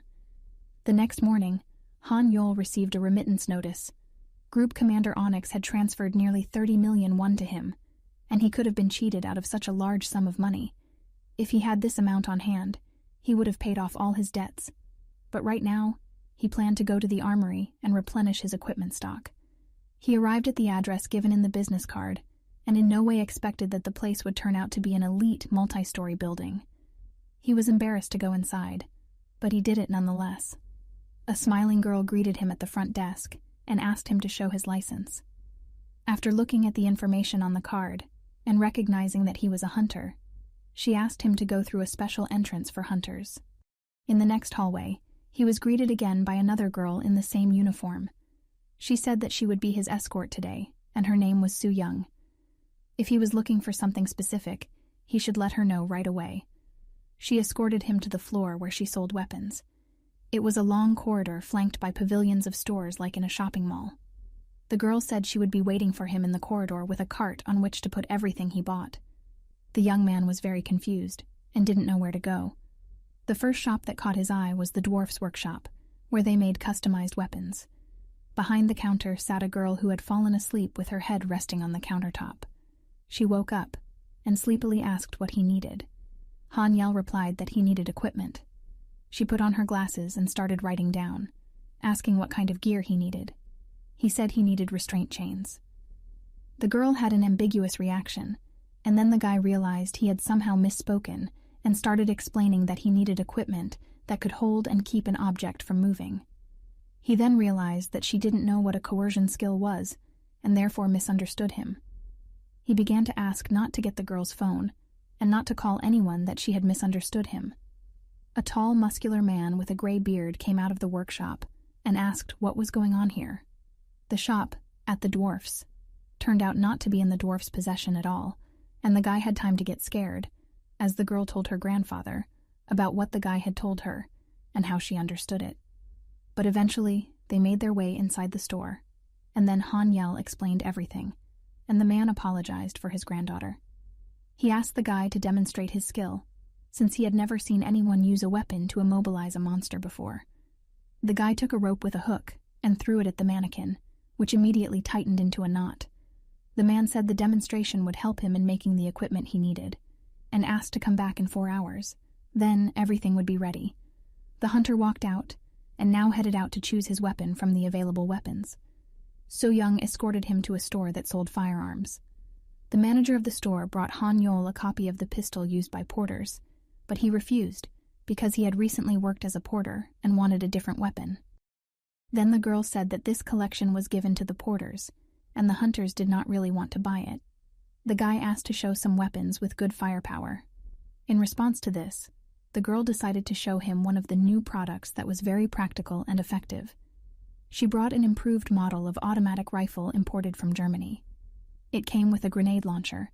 In addition to that, a few other options were attached, but it was better to feel everything in practice. She invited him into the room where the weapon could be tested. After shooting the machine gun a few times and taking off the headphones, Han Yel, with his eyes burning, said that he was delighted. The girl voiced the amount of money, and then the guy snickered. The rifle cost 10,000 won, and it was a significant portion of his entire earnings. The girl understood that this price was a biting one, and explained that this rifle was equipped with a strong barrel with high conductivity of magic, and it performed even better when using magic bullets. It was a design exclusively for hunters, plus the product was imported, and the amount included taxes, of course. She offered him to look at more budget copies if the amount didn't suit him yet, but the guy decided that it was not necessary to save on life, and 10,000 won was not worth as much as his own life, and now he needed the most effective and practical weapon. He bought an assault rifle, and then the girl started offering him bullets and other various bonuses and parts. In the end, Han Yel spent almost all of what he earned. The cart was filled with boxes, and he held a long receipt in his hands. The manager of this store definitely knew how to sell, as he himself wasn't planning on buying so much. But still, everything he bought would come in handy. He asked Su Young if they had a delivery service, and the girl said that they did, but it was forbidden for hunters to keep their weapons at home, so they would be delivered to the local weapons storage center where he lived, and other things not related to the weapons themselves would be brought to his house. Now all he had to do was to return to the dwarf's workshop. The guy walked into the shop, and the girl greeted him again, and he said that he had come for an order. The grandfather came out of the workshop and said that he had come just in time, and everything was ready. Han Yel went inside to see what his new customized weapon looked like, but on the table was an ordinary knife. Next to the knife was an obscure structure with a coiled cable lying next to it. The man replied that it had been a long time since he had crafted such unusual equipment, so he had gotten a little carried away. Han Yel was disappointed and angry, but the master asked him to calm down and try out his skill with this weapon before judging him. The boy agreed. It was very different from what the hunter had envisioned. He inserted the knife into a metal box where the rope was drawn to the hilt, and then when he threw the rope, causing the coercive force, the blade turned into a hook. It was a mana-modified weapon like He Young had, when her sword became a double-bladed weapon, with a current passing between them. The opinion of the new weapon changed, and the guy was delighted. Such a weapon was convenient in that if an unforeseen circumstance happened, he could use the hook as a knife for close combat. He went to pay at the cash register, and the granddaughter of the master said that this weapon was worth 50 million won. Han Yol didn't expect such an amount, so he asked if he could buy it in installments. The girl snidely said that he didn't have any money. Then the man left the workshop and apologized for his granddaughter, that she holds grudges for a long time, although she herself was to blame for the conflict that happened in the morning. He was willing to give the weapon for only 5 million won, on the condition that Han Yol would only come to repair and purchase new weapons from him. He explained that it had been a long time since he had made such an unusual weapon, and he was a bit inspired to create, and he would be happy to have him as a regular customer. He walked out of the store and looked at his remaining balance. There was 7.5 million won left in the account, and then he thought about the fact that he needed to pay his debts before they went into interest again. Or better yet, pay a month in advance. He wanted to transfer the money, but the transfer gave an error about a non-existent bank account, so he started calling the creditors on the phone. But they didn't pick up the phone no matter how many times he called, which seemed very strange and incomprehensible to him. The next day, Han Yel went hunting in a rented truck. He listened to the news on the radio, which said that after the discovery of the underground gate last week in Seoul, new interdimensional gates had begun to be discovered. Today they had invited an expert into the studio to talk about the gateway to another dimension. The program asked the expert what his thoughts were, that the emergence of the interdimensional gates had something to do with the fact that very soon the 30 years promised by the alien race to test their abilities would pass. The expert replied that all these were groundless rumors, and it was impossible to say anything for sure. The host then asked what he thought about the association's statement that they were planning to seal the interdimensional gate by sending a large guild led by the Hermos Guild on this task, while isolating the gate's zones of origin. The expert replied that, of course, sending a large guild on that mission was a good way to do it, but he was afraid to assume that heavy losses would be avoided. Based on the known information, those monsters that emerge from the interdimensional gate are of the same species as the creatures in our world, but are much stronger than them. If the association didn't take this point into consideration, the hunters could suffer great damage. Haniel was driving, and thinking about the fact that he himself had encountered a crustacean from a similar abnormal gate, and he really didn't want to meet such a beastie again. On the road, he was stopped by a clerk to check at the exit of the city. This time, Haniel calmly showed his hunter's license, and the soldier was surprised that he was going hunting alone. He had heard of solo hunters, but he had never seen them. Haniel thought that if he hunted alone as opposed to working with a team, he could improve his skills faster and earn more money. Besides, he wouldn't trust other hunters anymore, and there were few groups that would be willing to take an F-ranked hunter into their ranks. Even though his choice was very dangerous, it was the best one for now, and he would only rely on himself. The soldier let him through, and he drove behind the huge barricade that kept the interdimensional gate creatures from entering the city. He had 4 shrapnel and 3 hand grenades in his truck. Then he filled the magazine box and was ready. He hunted in an abandoned part of the city that had been overrun by monsters. Even though he was still in a safe zone, his phone was no longer picking up a connection. Afterward, he noticed that there was a row of large vehicles near his parked truck, and a large group of hunters standing near them. Apparently, he was not the only one who had decided to hunt in the area today, but he decided that they wouldn't bother him, and he would keep his distance from them. Haniel climbed onto a floor of an abandoned high-rise building and looked through his binoculars, searching for his prey. There were several orcs in his field of vision. These monsters were nothing like the usual orcs from fairy tales, but they were just as huge and bloodthirsty. But that didn't make any difference. He aimed his rifle at the monster's scruff and fired, causing the monster to fall to the ground dead. The other monsters screamed and realized where the shot had come from. The hunter was dissatisfied with the orc's cleverness. Haniel took a grenade launcher and started firing at the remaining 3 monsters. The orcs began to scatter in different directions, and then he charged a large projectile and triggered the magic explosion ability. The bomb hit another monster, and there were only 2 left to kill. Behind his back, a 3rd monster began to climb up the floor of the building, and the hunter pointed the machine gun in its direction. But suddenly, the machine gun ran out of shells, and the monster started moving towards him. Then she summoned a coercion skill, and the knife transformed into a hook and bound the orc, cutting off its arms. The boy marveled at what the additional functions of the new weapon could do, and afterward, Cabus pronounced that he had gained a new skill called Strike Chain. Now he had time to reload his ammo, but at that moment, the last orc appeared from the other side, but there was no second hook and rope to tie up, and there was nothing to shoot with. Then Cabus urgently told her master to use the new skill of Shock Chain, and when he uttered it and empowered it with mana, the tied rope twisted, and under the pressure, crushed the orc to pieces. Haniel then aimed the new skill and weapon at the latter, and did the same. The new ability could crush the bodies of monsters with rope squeezing. He then gathered all the monsters into a pile, and began to pull crystals out of them. When he was working illegally, it was enough for him to sell, but now on official duty, he had to deliver the carcasses of the slain as well. Even though he was alone, the hunting, transportation, and slaughtering itself was on him, and it made him very tired. Now it was clear why hunters hired porters.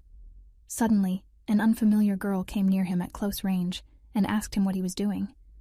He remembered that she was from the company of hunters he had seen when he arrived. She didn't understand why he was dismembering the bodies himself, if he was a hunter by equipment. He said he was working alone, and was already expecting the surprise and ridicule he had gotten at the checkpoint and exit. But the girl said he was cool, and she admired him. She wanted to ask him a lot of questions, but her friend came up to her and led her away to her team. They said goodbye, and the girl shouted goodbye that one day they would meet again, and he would tell her everything. He thought this girl was very strange.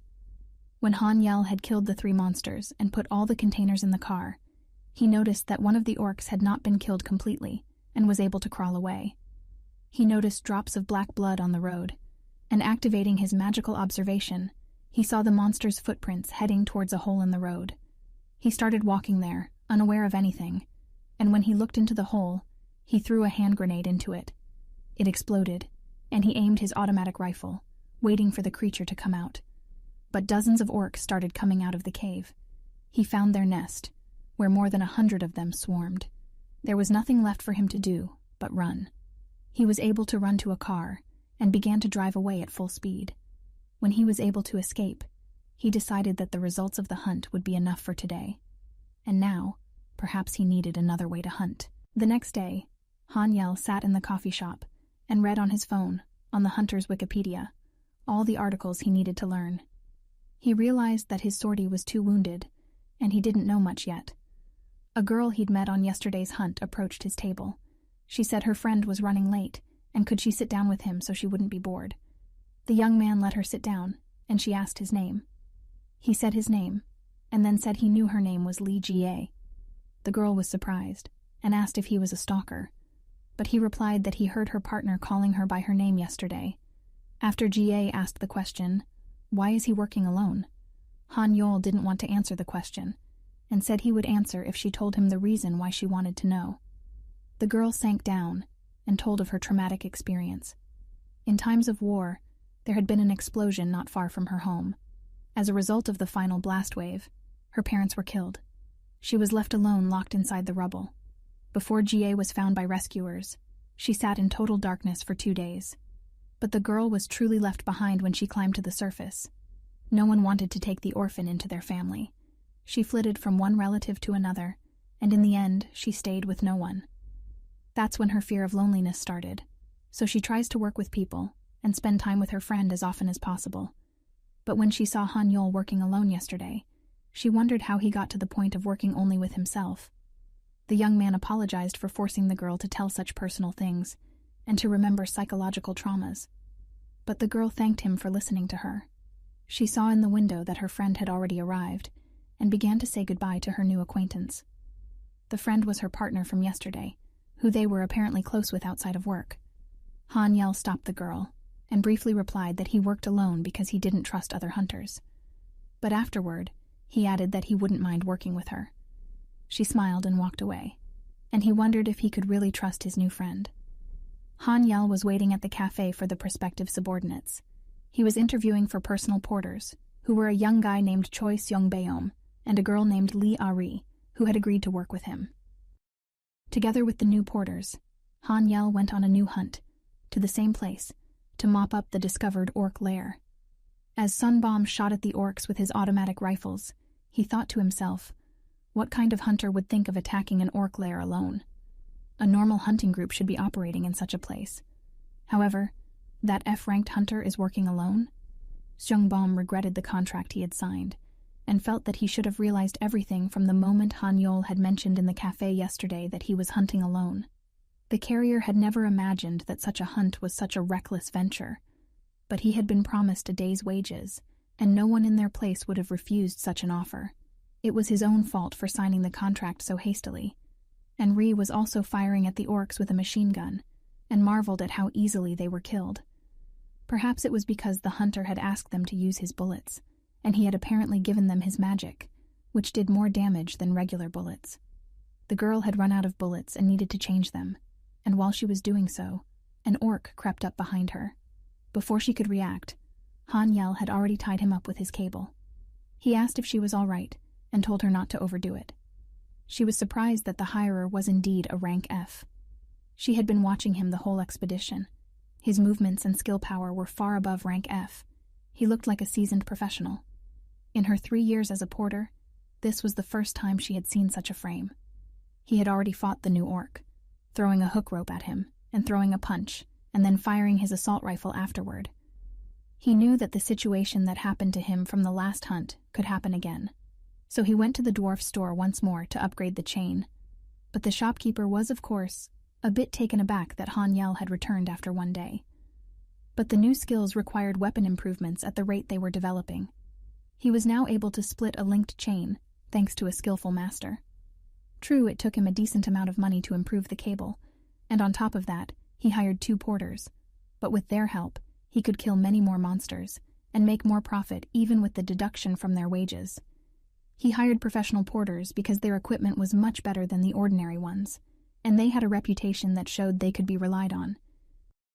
The 3 of them had managed to sweep the entire lair, and now the porters were proceeding to dismember and clean the corpses. Hanyel decided to guard the area so that he could be on the lookout for more orcs and protect his subordinates. He climbed up to the floor of an abandoned building and scouted the area with binoculars and the scope of his assault rifle. If a monster appeared on the horizon, he would fire a grenade launcher shell at it from a distance. There were no more monsters in the area, and the subordinates didn't shirk their duties. Everything was clear, so Hanyel decided to follow for a couple more minutes and return to his team. As he was about to leave, he heard an explosion in the other direction. Another team of hunters were also clearing out another nest of orcs. One of the monsters was stopped by a hunter with the tank ability with her shield, who was coming through.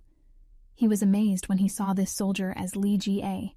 Such a fragile girl was acting as an armor-piercing shield. With a special button, a blade would come out of her shield and pierce through the monster's belly. A few more monsters ran towards her, which was knocked down by a second shield maker. Then 2 more hunters, including Jie's friend, attacked the creatures with knives, chopping them apart. Along with them was a sniper who shot at the monsters from a distance, and managed to kill 2 while helping his comrades. Hanyel was shocked to see the abilities of his new acquaintance, as he thought she worked as a hitman or a helper, and didn't realize that she was such a powerful tank. Ari began to call out to him, saying that they were already done. The professional porters were indeed performing their duties promptly and quickly. Hanyel began to descend to his team. Meanwhile, the second group of hunters turned on their radar and began to look for the next lair. Jie was already very tired, but the commander asked her, didn't she really want to earn money? And then she had to suppress the weakness within her. The monsters were inside an abandoned factory. Choi Seung-biom and Lee Ah-ri were cutting up the last of the monsters and stacking the containers in the truck. Hanyel sat and watched the process, thinking that he would never get used to this. It was awkward for him to sit and do nothing while others were doing the hard work, but he was also too tired to work alone. When the guy offered to help them, they got nervous and looked at him like he was a leper, so the idea had to be abandoned. He decided to look at his skill level and asked Cabus to show him the status window. He was able to go up 5 levels, which showed that hunting alone was improving his abilities much better. He gained 35 new points and decided to distribute them equally. The hunter allocated 10 points each to strength, magic, and physique, and the remaining 5 points to agility. Hanyel then noticed that although he had used the healing skillet frequently earlier, but now his level did not fluctuate from rank B. He even began to ponder if there were any wounded people in the area to heal them. After all, he needed to refine this particular skill to heal his father. Last time the healing had no effect on the black substance that was eating the man, but the son believed that if he improved the skill, he would be able to do something about the parasite. Suddenly, the ground shook, and there was an explosion in the distance behind a few buildings. Hanyel remembered that Li Jia's group was in that direction, and after telling the porters that he would be back soon, he ran in that direction to see if everything was all right. 30 minutes before, the team of hunters had started mopping up the lair located in the abandoned factory. Surprisingly, there were fewer orcs than the radar showed, and the group was able to deal with them with ease. The hunters asked the commander if the lair was really here, since they had only killed a couple of orcs. The captain replied that judging by the extent of the magic spread here, there was something much larger than a normal lair. It was all very strange. Based on the location the locator was showing, the source was in a warehouse building that was in front of them. One of the hunters volunteered to go check it out, and replied that he could handle it alone, as they were simple orcs, and he himself was more comfortable that way. Suddenly the source disappeared from the locator, and their comrade was suspiciously long gone. The traces of magic of the departed hunter named Un-jin disappeared, and afterward, the locator screen showed that something was moving at them at high speed. From behind the warehouse door, Un-jin's bleeding body flew towards them. He slammed lifelessly into the wall. Panic appeared among the hunters, and they grabbed their weapons.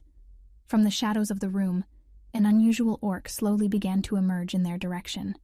He was larger than his kin, with massive muscles and black skin, while the other orcs had dirty pink, brick-colored skin. While the commander was standing there trying to figure out what this thing was, a brunette friend of GA ran towards the monster. She tried to stab it, but the orc snatched the sword by the blade and easily split it in two. He then struck the girl's stomach with his clawed paw, and she followed her comrade, crashing into the wall, bleeding. It wasn't known if the hunters were unconscious or already dead, but their injuries were horrific. Jia was gripped by panic and stupor. She looked at her injured friend, whose name was He Min, and felt very alone now. Panic attack and the trauma of loneliness gripped her brain, and she crouched down, waiting for death, no longer hoping for rescue, as she no longer wanted to live without her friend. The monster ran towards the girl, and then the second tank herd ran at him with a shield and shouted to her friend not to give up and continue to fight and fight. But it was no longer possible to reach the girl. The commander began to shoot from a machine gun in the direction of the enemy, shouting that he would not allow his subordinates to be killed, but the bullets ricocheted off the head of the beast. The commander and shieldmaker continued to fire at the monster. The captain spent almost all of his ammunition on the monster, but there were no wounds or scratches on it. 2 of the team members were dead, and the third had lost their fighting spirit. The 2 of them couldn't fight indefinitely, and something urgent had to be done. The commander decided to throw a smoke screen, and at that moment, escape. The hunter with the shield wanted to save the dead, but the commander in charge said it was more important to save their lives now.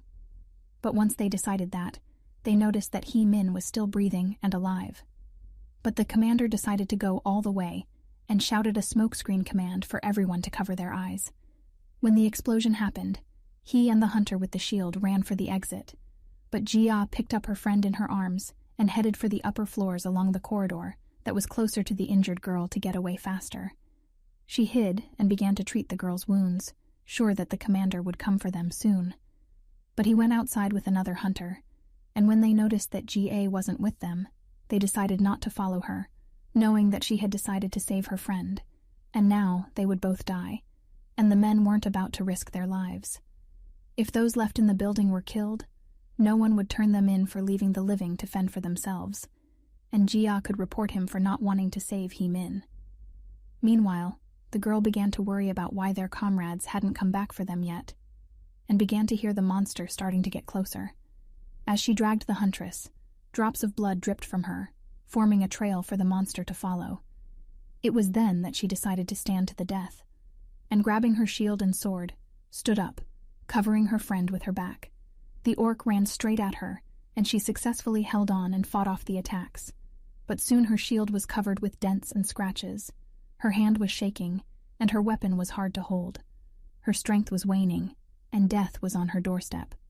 Suddenly, Han Yel was nearby and grabbed the monster with his hook cable, saying that according to the rules, hunters were not allowed to interfere with each other's hunting, but now he himself was making an exception.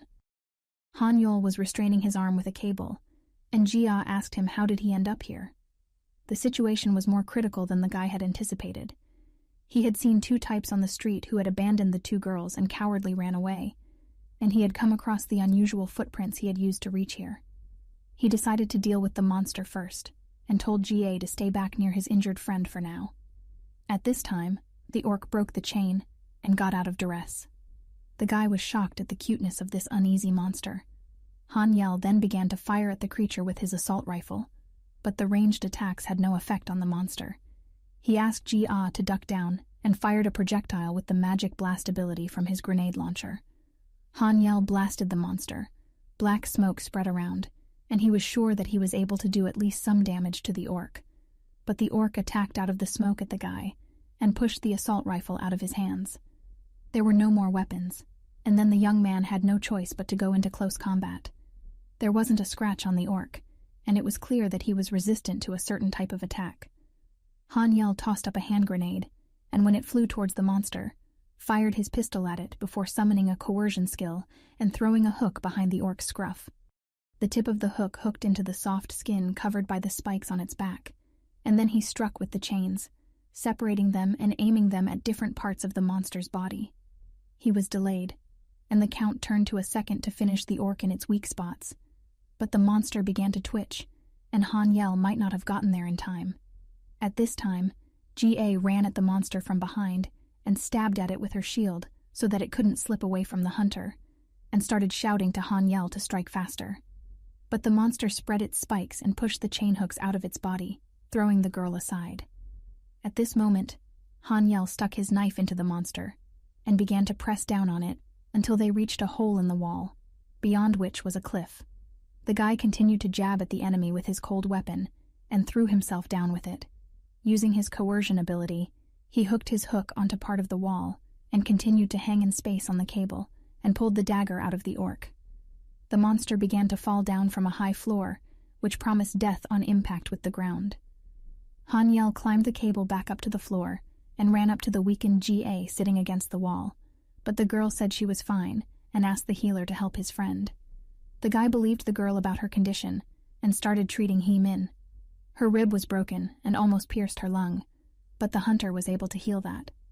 When he succeeded, he told this to Jia, who at first glance was sleeping with a peaceful smile.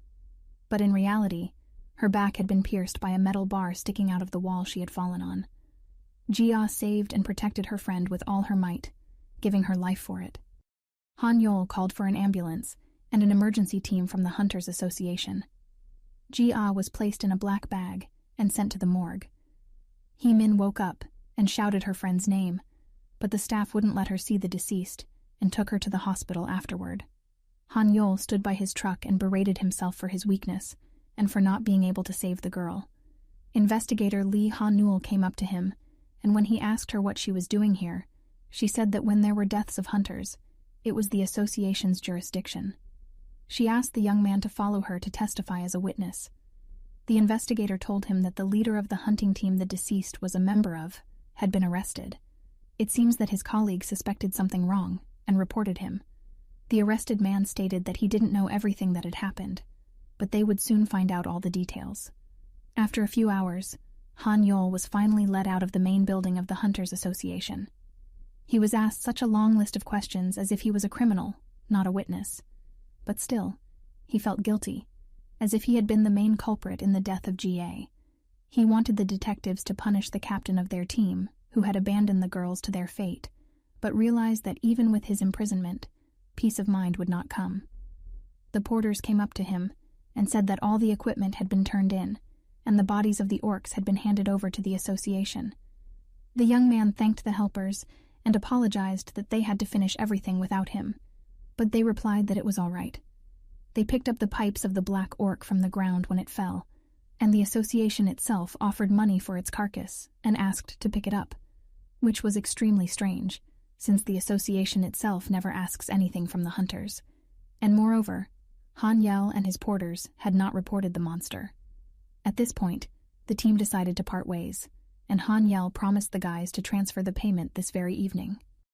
Meanwhile, investigator Lee Ha-Nul went into her Sunbae Sung-hoon's office to discuss the situation. She asked the chief investigator if he had read the report she sent him today. The man replied that it was a very interesting case. They decided that Hanyel is a very uneasy hunter who gets caught in the middle of the most abnormal incidents. According to the research team's report, they searched the abandoned factory where the incident happened and found a gateway to another dimension in the warehouse. Also, the research team said that by comparing the orc's magic, it was found that it matched with the magic reaction of the other dimension gate. This meant that the orc came from a different dimension than his other kin, or had accidentally entered the gate and was infused with alien energy that caused him to mutate.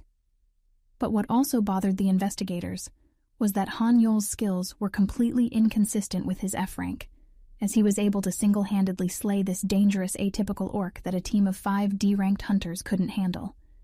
This guy was definitely hiding something, but they only had a hunch and no proof. Investigator Sung-hoon said that he let him give him a simplified test for a reason, and didn't think they would be able to discover the first clues about him so quickly.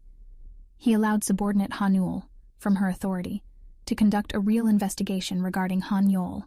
Therefore, next time, she would have to bring him real evidence. Hanyol returned home, where banana milk and a note were waiting for him. The good-natured neighbor had gone to her final exam and asked the guy in the note to hold his fists for her. He remembered how long ago his own final exams had been, and then asked Cabas to show him the status window. The milk fell out of his hands, and the guy found himself in a state of shock. His 22nd level had risen to 33 in just one foray into orcs. All skills rose to high levels, and the healing ability became Category M, which was the highest. Next, healing could not heal, and so 2 more initial rank F skills emerged from this ability, which were called Recovery and Enhanced Healing Power. This fission procedure was called Skill Enhancement, which was successful. The young boy asked for details about the new abilities, and the recovery skillet said that the effect of this power was to expend magic to cure external injuries, diseases, and get rid of impurities caused by magic. The boy got excited and asked the ego if he could heal his father with this power, to which Kabis replied that he probably could. Now they had hope. The company of creditors that Han Yel was in debt to were preparing to move to a new location. A subordinate, addressing the boss named Youngguk Youngnim, asked if they should definitely do it. Even though he may have stopped making contact, but don't you think it's overkill? Cheolmin asked. But Youngguk answered him that it makes a lot of noise. But Cheolmin didn't understand why they had to move the office again, since they had done that recently on other debtors. But the boss asked him, did he really think he could stand a fight with an awakened man? The boss asked Cheolmin if his girlfriend really worked for the Hunters Association, and when he heard a positive answer, he demanded that his subordinate find out about the inner workings of the association through her.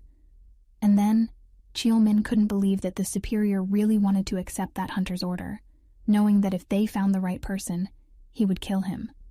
Their order, with the request to find the person, was the captain of the SW 5587 Hunter team, who was suspended and stripped of his license. He wanted to find the man who had made a denunciation against him. The boss yelled at Cheolmin, but the man had a bad feeling about this assignment. Yubi left the apartment to head out again for another final exam. It was already quite cold outside, and even in her jacket she was freezing. There was a metal box near the threshold that kept out the cold, and on it was a sticker with a note on it, wishing Han Yel to wish her to pass all her exams successfully, and to drink the contents of the box warm. Inside was a can of warm drink that the girl was able to warm her hands against. Since Han Yol Oppa believed in her, she decided that she was obligated to pass the exams with flying colors. Meanwhile, a guy came to the hospital to visit his father. Nurse Kim asked the young man why he came in a classic black suit this time, to which the guy replied that he came straight from the funeral. He was invited to GA's funeral, and after seeing his girlfriend off on her last journey, he decided to try to save his father. He asked the nurse, under no circumstances, to let anyone into his father's room while he was there, and not to tell anyone about it. She asked him if his method of treatment was the reason for his dad's previous improvements in health, at which point Han Yel said yes, but explained that he couldn't tell everything in detail yet. She agreed to help him, and promised that no one would enter the room, and trusted him completely. However, after he entered the room, she panicked a bit, because by making this promise, she had broken several lists of hospital rules and several points of medical law. Han Yel took off his jacket and rolled up his sleeves, and after summoning Kabis, and attuned himself to activate and enhance the recovery skill. He concentrated mana on the fingertips of one hand and began to move it over his father's body. Contaminated mana has been detected in the object. Separation of the source of the contamination from the object's body is underway. Kabis spoke. Energetic white threads of energy began to extend from her fingertips and began to wrap around the black parasite that had sucked on Chunsam's abdomen. There was an effect from the skillet, and it was as if it had formed the basis of an awakening skillet. He began to pull the parasite towards him, and its limbs began to gradually separate from the man. The creature began to squeak, and the large eye began to look from side to side in panic, fighting back. Nurse Kim was sitting at her desk, and one of the machines started beeping, indicating that something was wrong in one of the rooms, namely Lee Chun-sama's room, and then on automatic, she pressed the emergency button that gave a request for a doctor's help. But then she remembered that Han Yol had asked her not to react in any way to whatever was going on in the room, and after contacting him, she apologized, saying that she had pressed the button accidentally, because at that time, the room started to light up with a help signal. Everything shut down, and Han Yel continued his work, and channeling all the points he had earned into a new skill, he didn't let the creature absorb his mana, as he couldn't absorb all of it due to the large amount of it, and the hunter's strength didn't run out. He ripped the creature off and it fell to the floor of the chamber. All indicators of his father's condition returned to normal. Hanyel and Cabus bent over the monster with angry shadows and began to destroy it into pieces before this germ could transfer to someone else. The monster was completely destroyed, and at that moment, Chung Sam woke up and looked at his son. Chul Min went to the main building of the Hunters Association to meet his girlfriend and ask her about the inner workings of her job, but he kept feeling something wrong. Investigator Hanul stood outside the entrance of the Hunters Association and talked on the phone about the case concerning Lee Han-yeol. She didn't have any leads yet, but she continued to investigate and gave orders to her subordinates to look for as much information about him as possible. With her side vision, she noticed the female employee who was in charge of measuring Lee Han-yeol's magic. The young girl walked out of the building to the street because a young man, who turned out to be Cheol Min, called her. He said that he had a case for her, but he didn't want to discuss it here and asked her to go to a cafe with him. The policewoman noticed that she had seen this guy's face somewhere before, and he seemed suspicious. She ran his photo through the database on her tablet and found his file. Park Chul-nim worked at a reference agency as a loan officer. Han-yeol decided to visit the hospital again. While he was standing at Nurse Kim's front desk, he got a text from Yubi, who was excited about passing her exams. He was happy for his roommate and texted her his congratulations. Afterward, he asked the nurse how his father's condition was. The girl replied that his father was now in recovery. All the symptoms of the disease had abruptly disappeared, and so he attracted much interest from the doctors, who did not understand the genus of his disease, and for what reason it had receded. Nurse Kim kept her promise, and would not tell the doctors anything, so that they had nothing to do but call it a miracle. It had only been 3 days since Hanyel had used the new recovery skill on his dad, and plans were already being discussed for his discharge. The guy was called by name, and when he turned around, he saw his daddy, who told him that he wanted to check out right away. Han-yeol told him that it was too early to think about discharge, and he hadn't fully recovered. But the man replied that he heard the doctors and nurses talking, and they were saying among themselves that the symptoms of the illness had passed, so he now had enough rehabilitation exercises. Chun Sam added that he would not be a burden to his son, but that he would live separately and help his son with his household chores, not disturbing him at his rented apartment, but trying to take care of him now. At this moment, Han-yeol remembered that throughout his dad's stay in the hospital, he had lied to him about working a stable office job. He didn't want his father to know that he was actually working as a hunter who was constantly risking his life, and that he could barely pay his debts on the rent for his apartment, and the room itself was crammed with various hunting equipment. However, it was dangerous to lie further, and he wanted to tell everything. But at that moment, the attending physician ran up to them and said that Mr. Lee would not let him check out so easily. He said that at this point, the patient was an important specimen for them to study the disease and its treatment, but after apologizing for the incorrect statement, he asked the man to stay again, so that the doctors could observe him, as this was the first time they had encountered such a thing. But Chun Sam said he didn't want to pay extra hospital bills, and the doctor promised that his next hospital stay would be at the facility's expense. After that, the man agreed to stay for another month. Han-yeol did not tell the truth about himself, and decided that in 1 month he should think of something, and first of all change his apartment. He received a text message on his phone from a contact, written down as who asked in the letter to meet and have a drink together in the evening. They agreed to meet at 8 o'clock in the evening, and the guy who invited Han-yeol was late himself. He was the same age as the hunter, and he was also his best friend, who had a birthday today. They went to a diner where they drank soju and talked about what had happened to them since the last time they had seen each other, since they didn't see each other that often because of work and other things. The guy's name was Kim Sung-jin. He was a cheerful and very clingy friend. He asked Han-yeol how his father was doing, and then the guy told him about his father being discharged as soon as possible. But now he had a new problem, as he needed more money to keep his father at home. The friend replied that he too was suffering from lack of money, and told about his situation. After retiring, his father opened a monster slaughter plant with his retirement money. Their business was going well, and he got a job with his father. But because of the TK Company, which was a large-scale network of monster slaughtering factories, their factory became chaotic. Ordered to monopolize their business in this area, they use various dirty tricks and force many factories around them to close down. It is rumored that they even hire gangsters to prevent their competitors from doing work.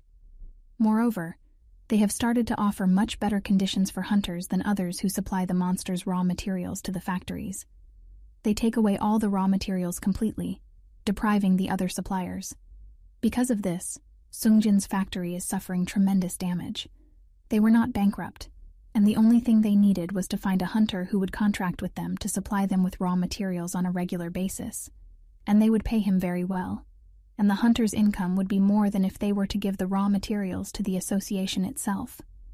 He asked his friend if he had any such hunters in mind. Han Yol didn't immediately digest what he had heard, but when he did, he said that there was one person in mind. When Sung Jin asked who that person was, the young man told him that it was him.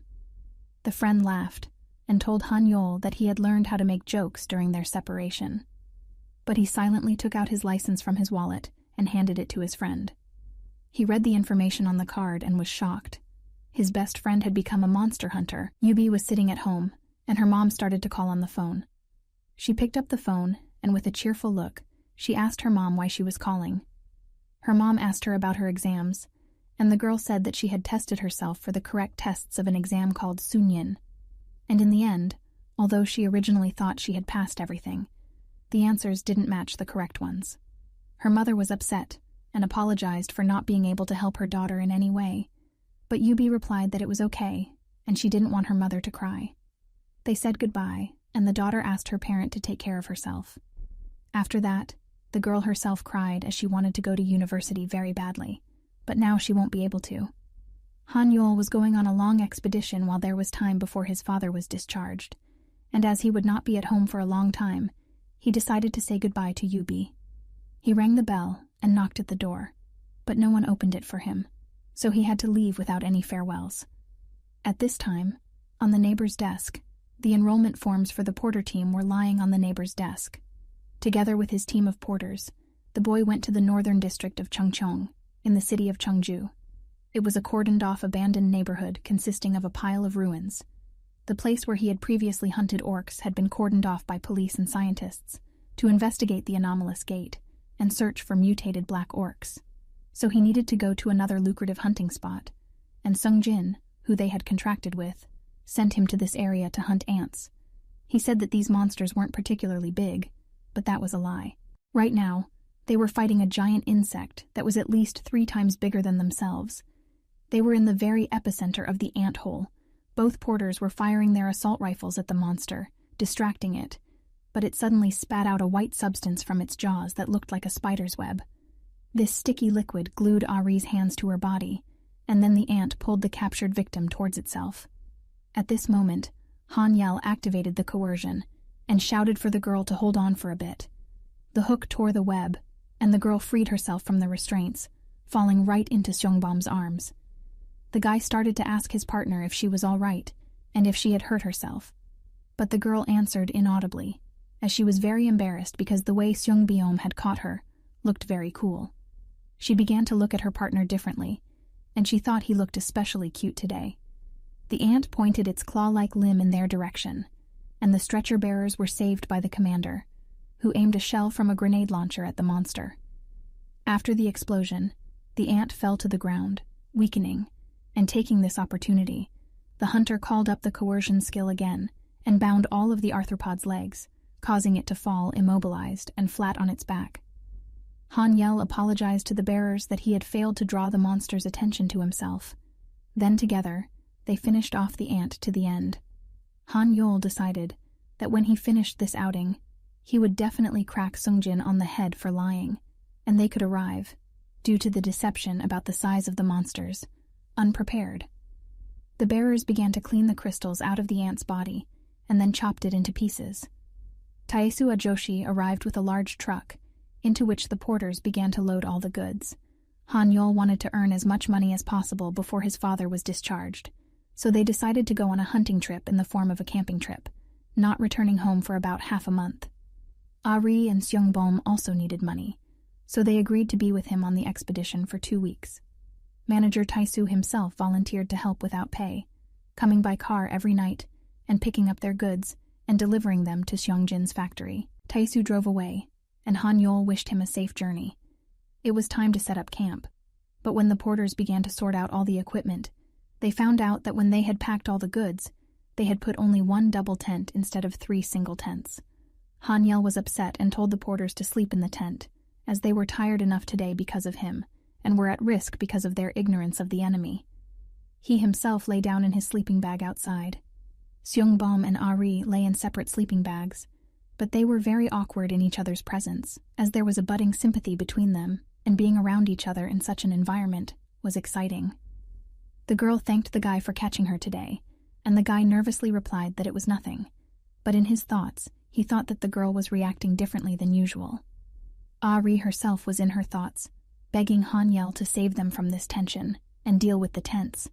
Meanwhile, the commander was freezing and sneezing in the cold night. The association worker who was Cheol Min's girlfriend broke into the records storage room. The worker in the records room asked for her ID card. She showed it, at which point the man asked what errand she had come on.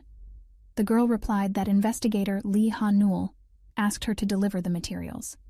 Believing this, the employee let her through. She started walking between the shelves of the archive looking for a row labeled 7B3. She found a computer with digitized information and inserted a flash drive to copy the files she needed. She was very afraid of catching someone's eye and asked the download to go faster.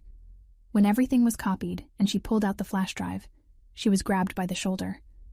The girl turned around in fear and saw investigator Lee Ha-Nul. She told the girl with a smile that she didn't expect to meet her here, and then the girl, realizing that it was an ambush, confessed to what she had done, giving the flash drive back to the policewoman. At the request of her young man, stealing the association's inside information. "You are really fearless," said the investigator.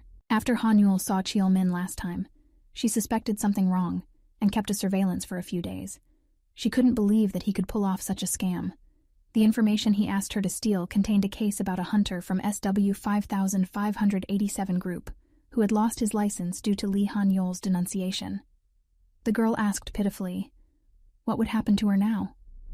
And then the investigator thought that if she reported the incident to her superiors, then the whole archive would be checked, and an investigation into the information leak would begin. Then Han Yel's acquaintances would get wind of it and start digging up the bottom where they could find evidence on him that the police would miss. In order to continue following Han Yul, they would have to turn a blind eye, and Han Yul said that the employee would not be punished, but instead, she would have to fulfill her assignment. They didn't notice that they were talking right under the lens of the hidden camera. Work was boiling in the anthole. It was still early in the day, and the hunter and the 2 porters had already killed a bunch of monsters. This was the 7th day of the hunt, and they had already mastered how to kill them faster and easier. Han Yul and Seongbum killed another ant and asked Ari to drag it to the others, but the girl said they didn't have room to put it. Then the commander realized that they had caught too many, and maybe the whole catch wouldn't fit in one truck. But there was no connection on the phone to call Taesu and ask him to bring another truck. And there was still plenty of time before he arrived, and Ri and Seongbom were already sick and exhausted from the daily battles with ants, eating half-finished meals, and sleeping in uncomfortable tents. He didn't know what to do to occupy the rest of the day, so he suggested that the porters go to town today and rest properly. Han Yul's phone was dead, so he asked for Seongbom's phone, and while they were finishing the preparations with the corpses, he was able to reach Taesu, who said that he would deal with the dead ants left in the field by himself, and they could all go about their business. So now the guys didn't have to drag them to the common pile and cut them up, and they could leave, having agreed to meet together the next day at 8 in the morning. Relaxed, the porters agreed to go somewhere together, and said goodbye to the commander. He noticed that the awkwardness between them had disappeared, and they had become very close over the past 7 days. He himself decided to go to rest in a public bathhouse with a sauna, where they provided overnight accommodation, because it was quite a long drive from home. He had not taken a full shower for a long time, so he chose the bathhouse instead of a hotel. After resting, he asked his host to give him another siki, a traditional sweet drink, and after lying down, he decided to sit on his phone, which he was finally able to charge. Turning it on, he saw 27 missed calls from his father, and now it was ringing again. The young man had completely forgotten about him and had to lie on the fly that he was now on a business trip and had a lot of things to do, that there was no time for calls. His father believed the lie and said goodbye to his son. Han Yul regretted that instead of telling the truth, he lied more and more. Then he saw that Hee Sung-jin also had a few missed calls, and he started calling him too. The guy answered the phone, and his friend started yelling at him that he had allegedly lied to him about working alone, because it was impossible to bring in a truck full of ants every day. His workers couldn't get everything cut in time and had to stay after hours, all complaining about the amount of work and being very tired. Han Yul awkwardly began to make excuses that he was really working alone with only 2 porters, and to be honest, from the next day, 2 trucks would be coming in. Sung-jin was shocked as his factory wasn't ready for such a volume of raw materials. That was why they wanted a contract with just 1 hunter. But he didn't think that his friend was so powerful and strong that he could kill so many. But after he calmed down, he thanked his friend, because he was afraid that his factory would go bankrupt without resources. But now they can sleep well. And despite the workload, the most important thing is that now they have profit and stability. At this time, Cheol-min handed the flash drive he received from the girl to the boss, and he opened a file that said that the informer of the hunter Kang Tae-il was Lee Han Yul.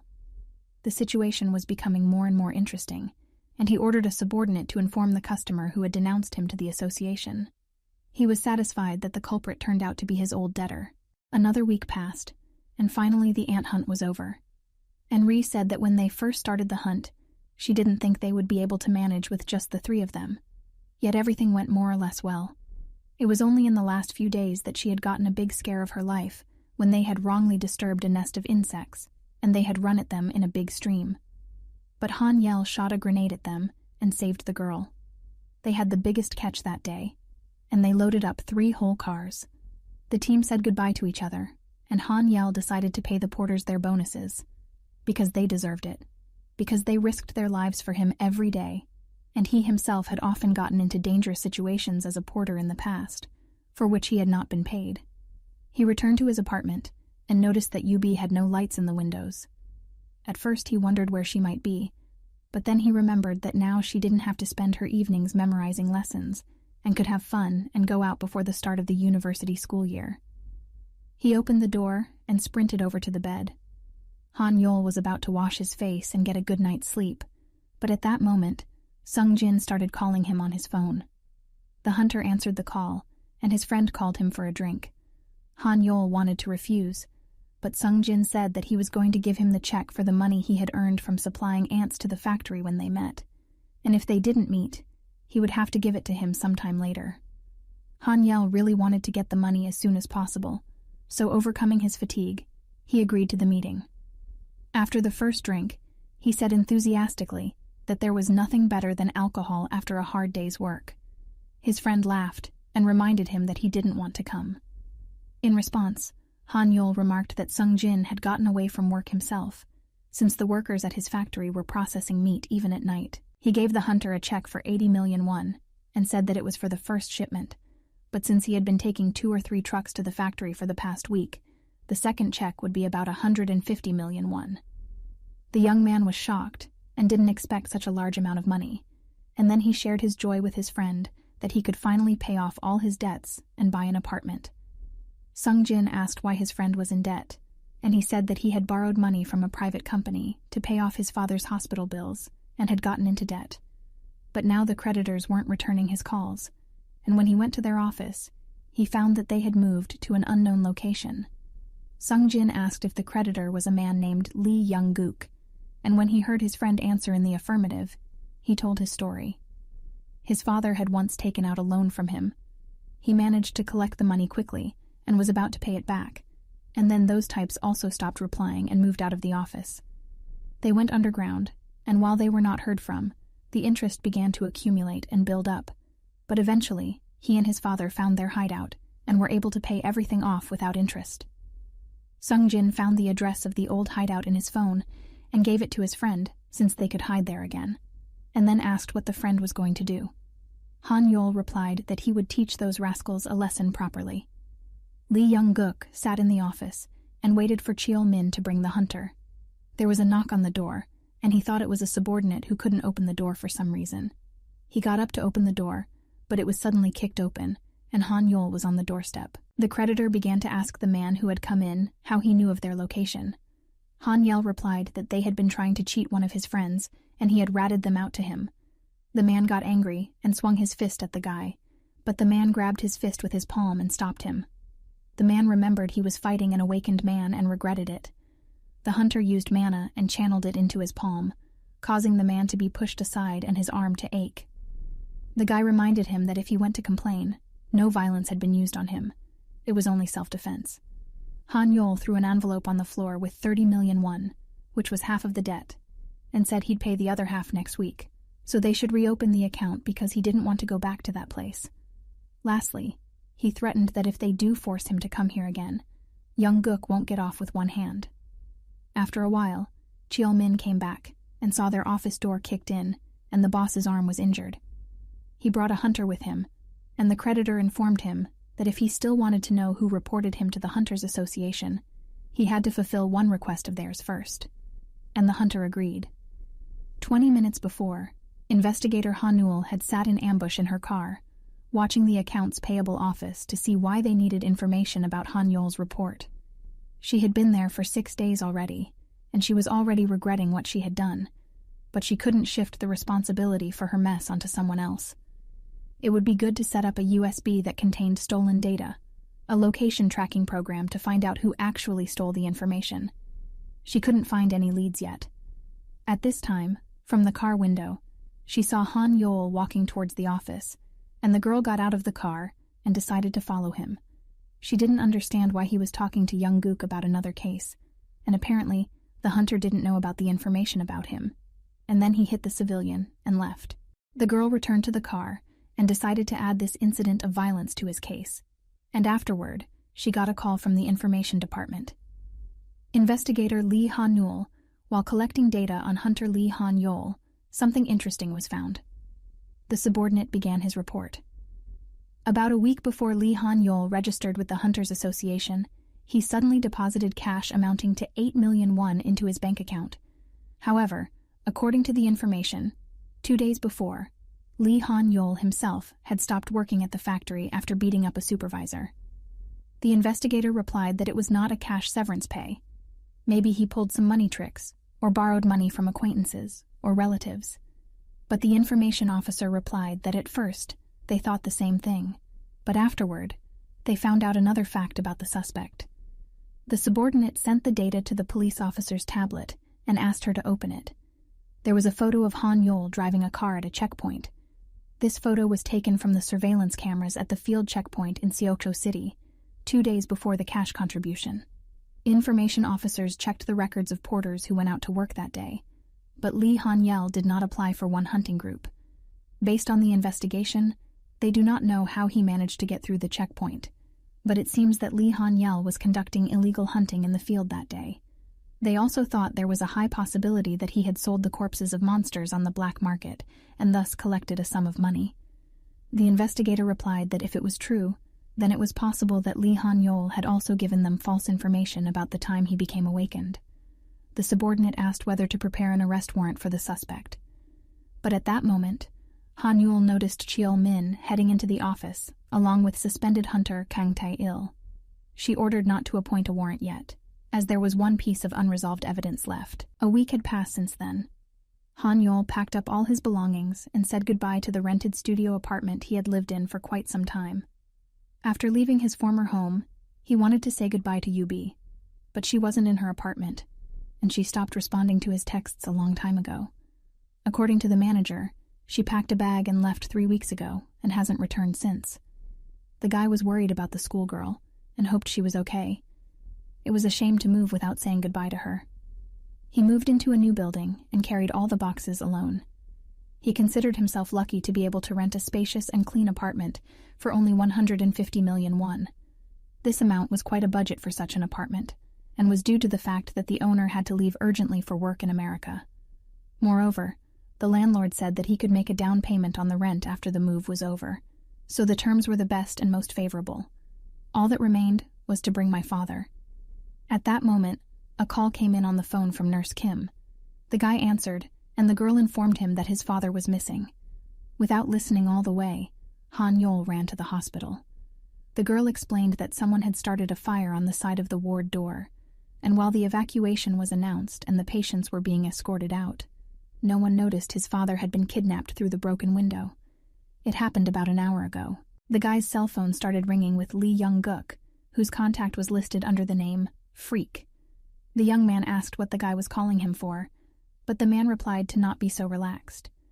The lender sent the video to the guy and asked him to watch it now.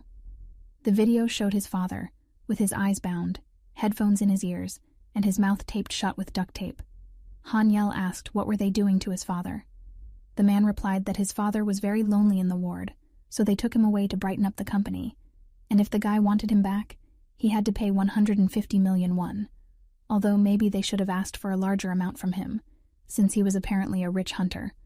Young-guk openly mocked and sarcastic to the unfortunate debtor, and retaliated out of personal grudges. He told the guy not to do anything stupid, and to come back the next day with the money, or else he would find a way to punish the guy, because he used to work in the organization in the Law and Order Department. It was the evening of the next day, and as agreed, Han Yol arrived at the right place at 8 o'clock with a bag of money. Lee Young-guk greeted the hunter, and the man immediately demanded to see where his father was. The man snapped his fingers in a sign of command, and Chul-min brought Han Yol's dad tied to a chair. He was no longer wearing headphones, but his eyes and mouth were still closed. The son called out to his dad, and he started yelling back at him, causing the duct tape to peel away from his mouth. He told Han Yol that he didn't understand what was going on. Then it came to Young-guk's attention that all this time Han Yel had been lying to his father about his business. He asked the hostage what he knew about his son, and the man replied that his son worked in the office of a large company. The creditor laughed and said that when he went into the hospital, his son had taken out a private loan from them to pay off the hospital bills, but ordinary work didn't help repay the large sums, so he risked his life and went to work as a porter, and at the same time worked in a factory chopping up monster carcasses. Then he suddenly became awakened and left his job as a porter and became a hunter, and all the while he was fighting monsters, and didn't tell him about it so he wouldn't worry about his son. Han Yol started yelling at Lee Young-guk to stay out of it and just take his money. He replied that he didn't trust the hunter and asked him to throw the bag on the floor and move a distance away, at which point the young man threw the bag containing the entire 150 million that was for the apartment rent directly at Lee Young-guk, causing him to fall to the floor. Then he activated his awakening skill and threw the rope he had taken from the vault and hidden under a twist at Chul-min, who was standing next to his father. But the rope was knocked away by a bullet, and then a second bullet whizzed by Han Yol's cheek. Out of the shadows came the 3 hunters he had once denounced. The commander scolded his subordinate not to shoot so immediately, or else the kill wouldn't be as interesting. Han Yel realized that money alone would not do the trick, and now it would be a battle to the death. The captain of the hunting party told him that he was the reason why they had lost their livelihood, and he had ruined their lives, so they would punish him. Awakened remembered that these hunters were rank E, and though he had only worked with them a couple times, he remembered that their skills were quite strong. He drew his knife and began to fend off the enemy's sword attacks. Each of them concentrated their mana on their weapons. Kang Tae-il wanted to hit Han Yol's face with his fist, but he managed to dodge, but then he threw another punch, and the guy fell to the floor. At this moment, a girl from the squad approached him, with her mana concentrated into a large energy ball. All the while her comrades were distracting the enemy, she had been accumulating mana, and directed the orb at him, telling him he was done for, and summoning a skill called Fire Thrust. The orb was about to reach the young man, but suddenly there was a familiar female voice calling the ability Counterspell. The sphere dissolved into thin air, and the space was filled with green-colored mana. Yeah, in addition to stealing the association's information and kidnapping a peaceful citizen, the awakened ones who had their licenses taken away are using their skills not on monsters, but on humans. I'm speechless. Investigator Lee Ha-nul said, unsheathing her hunter's sword. In accordance with the special law on the disposition of awakened ones, I, the investigator of the Hunter Association Police Department, Lee Ha-nul, will immediately arrest you at the scene of the crime. The investigator blamed herself for what had happened. If she had arrested Lee Young-guk and the hunters a week ago, or if she hadn't allowed the information about Lee Han-yol to be passed on, none of this would be happening now. She told Han Yol that even though she disliked him, they should fight together against the criminals now. She sincerely wanted to make things right. Kang Tae-il called Yo Guk a scumbag for being the reason for the leak, and the police had been following them the whole time. The creditor was in a panic and realized that relying on Chul Min's girlfriend was reckless. The threat of arrest didn't scare the hunters, and they decided to kill the investigator, who arrived without backup. Tae-il attacked the girl with his sword, and she began to repel his attacks with hers.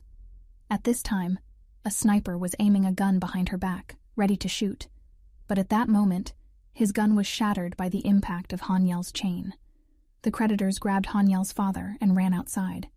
The sniper started hitting the guy with his fists, but he dodged the attacks, and then the girl hunter started shooting firebolts, streams of solar energy, in his direction. The investigator neutralized the magical attacks with a counterspell, and then commanded Han Yel to run up to her. He stood beside her, and she applied the binding skill, touching the floor. The ground crackled, and the hunter's legs were bound with green strands of mana. Hanul said she would detain them, and now the boy should run after the bandits, who were about to take his father away. The young man obeyed and ran for the exit, trusting the investigator and hoping she could handle the hunters alone. At this time, Chulmin was starting his car, which had stalled. He asked his boss what they should do now, and he said that they would take the hostage and the money back to the office and then lay low, and as soon as things calmed down, they would go overseas. The subordinate then asked what they would do with Chunsam then, and Young Guk said they would roll him in concrete as originally planned. Han Yol grabbed Young Guk's chain with his coercion skill and said, "They're not going anywhere." The hunters decided that the investigator from the Hunters Association was a weak opponent for them, especially since they were winning in numbers of 3 against 1. Before catching up with the others, the commander ordered the others to stop Lee Ha-nul, and the sniper fired a gas shell. Black smoke spread around the girl, and when she coughed and it dissipated, she said that it was mean. She then noticed that there were already 2 people standing in front of her and missing the leader of the group. They started to turn around looking for him, at which point the sniper attacked her, telling her to look at him, and he was her opponent. Meanwhile, Lee Han Yol was holding Young Guk in his rope, preventing him from escaping. He heard the sound of an explosion from the smokescreen and turned towards the noise. Out of nowhere, a knife flew towards him and slammed into the ground behind the guy. Kang Tae-il stepped out of the building and annoyingly noticed that he had missed. The hunter started yelling at the creditor that he was the reason they were in such shit, and therefore he would get rid of him as well. Young Guk didn't expect such a setup. By this time, Han Yol had found a metal rebar and told his enemy to cut his tongue. The young man attacked the hunter with his sword, wishing that he would die, and at this time, the creditor told his creditor not to stand on a pole. The guys started fighting, and Han Yel noticed that the moneylenders were about to run away. He needed to stop them immediately. At that moment, Tae-il slammed him into the wall and then summoned mana and channeled it into his sword to finish off the awakened man. But Han Yel used his speed and ran around the enemy and attacked him from the side. He also summoned mana, and the 2 magic weapons collided with each other. Han Yel struck the man's stomach with the fist of his free mana arm, and when the man bent down, he struck him from above with the armature. He summoned Kabis and asked to see the characterization panel. He had 85 points accumulated, and asked her to channel them all into strength and agility. He was seething with anger and rage for his father, and so many problems, and he couldn't stop now, and started hammering the guy with a metal bar until he bled, until he stopped breathing. Now it was left to deal with Young Guk and Chul Min. He turned toward them and saw the head of the accounts payable office grab his bound father and put a knife to his throat, lifted from the ground. He demanded that the guy put the weapon down on the ground, or he would immediately slit the hostage's throat. Han Yel obeyed and let go of the rebar. At that moment, the street was filled with a bright light. It was the headlights of the helicopter that flew toward them. From the loudspeaker, they were told that they were surrounded and should release the hostage immediately. While Young Guk was distracted, Han Yel felt that this was his moment, and he must not let it go. He summoned his coercive power and slammed the chain against the man. The palm holding the knife fell to the ground helplessly. The man screamed in shock and pain, clutching the place where his hand had been cut off. The police arrested the 3 hunters and the 2 creditors. one of whom was first sent to the hospital to treat the severed hand. Lee Chun-sam was taken by ambulance back to the hospital, as he needed rest after such a shock. Han Yol wanted to apologize to his father and explain everything, but he said he would listen to him later when he met him. But now he didn't want to talk. Han Yol saw his father off and approached investigator Lee Han-nul and thanked her for her help. She smiled back and handcuffed him. The guy was shocked, and the girl said he was arrested on suspicion of violating the special law of the Awakened Ones. Han Yel sat in the interrogation room, once again explaining the situation with the photo taken at the checkpoint when he didn't have a license yet. He refused to talk, lying a lot. However, investigator Han-nul was confident that he would crack soon. The chief investigator felt sorry for the awakened man who was taken away under arrest immediately after attempting to threaten his father's life. The two police officers watched the interrogation through the tinted glass and had no way of connecting all the evidence and the incident that had occurred. According to the testimony of Kang Tae-il and the other hunters, they did this because they had a grudge against Lee Han-yol, who had denounced them to the association. Moreover, the information was given to them by Lee Young-guk. There was a question. How could just some unfortunate creditor steal the association's data? The chief investigator didn't know the answer, and there was no word about it in investigator Lee Han-nul's report either. An unknown number sent a video message to the police officer's phone. Kang Sung-hoon went out into the hallway and watched the file sent. It showed Han-nul talking to a female employee in the archives, allowing her to take the flash drive with information about Han-yol's denunciation of Tae-il. Sung-hoon confronted the person who sent the text message, who turned out to be Tae-soo's manager. The police officer asked how he was able to find the camera footage, to which the man replied that he'd been working for the association for years and had a knack for this kind of thing. And moreover, the current security cameras can even record sound, so he could hear the entire dialogue on the tape. Tae-soo then asked, since when had the association become a body that turned a blind eye to leaks of personal information, and by granting privileges to a hunter, then secretly digging up on him? He warned the investigator that if people found out about everything soon, there would be a major uproar. The investigator asked if the man was threatening him, but Tae-soo said he wasn't that bold. He just wanted to make a deal. He offered to give up the USB containing the original video shown, but in return, they would drop all charges against Lee Han-yol. The cop asked if the man knew who he was messing with, but Tae-soo knew Han Yel, and that he wouldn't have done such a thing if not for the circumstances. He explained that he had a long-standing affection for the guy, and that's why he wanted to help him. Sung-hoon himself wanted to save his assistant Han-nul and avoid being punished by his department. He agreed to the deal, and when he went back to the inspection room, he ordered the charges against Lee Han-yol to be dropped and let him go, and asked the investigator Lee Han-nul to come to his office later.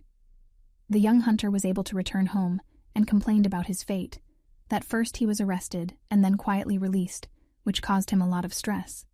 He felt that he would still return to the jail cell once all the evidence and suspicion had gained ground and weight. He flopped down on the bed and remembered that after he was released, before he left, they had measured his mana level again, and he was now a rank E hunter, a result several times higher than before, and he had to explain to the staff member that he had a hidden mana accumulation skill that he supposedly didn't know about either. The dark voice from his subconscious was curious about the new rank and the guy's abilities. Han Yel tried not to worry about what had happened and told himself that everything was fine now. But the voice was telling him not to flatter himself. He got up to wash his face and told himself that now all the enemies had been caught and his father had been saved. But the voice told him that it was not to his credit. Other men had done it.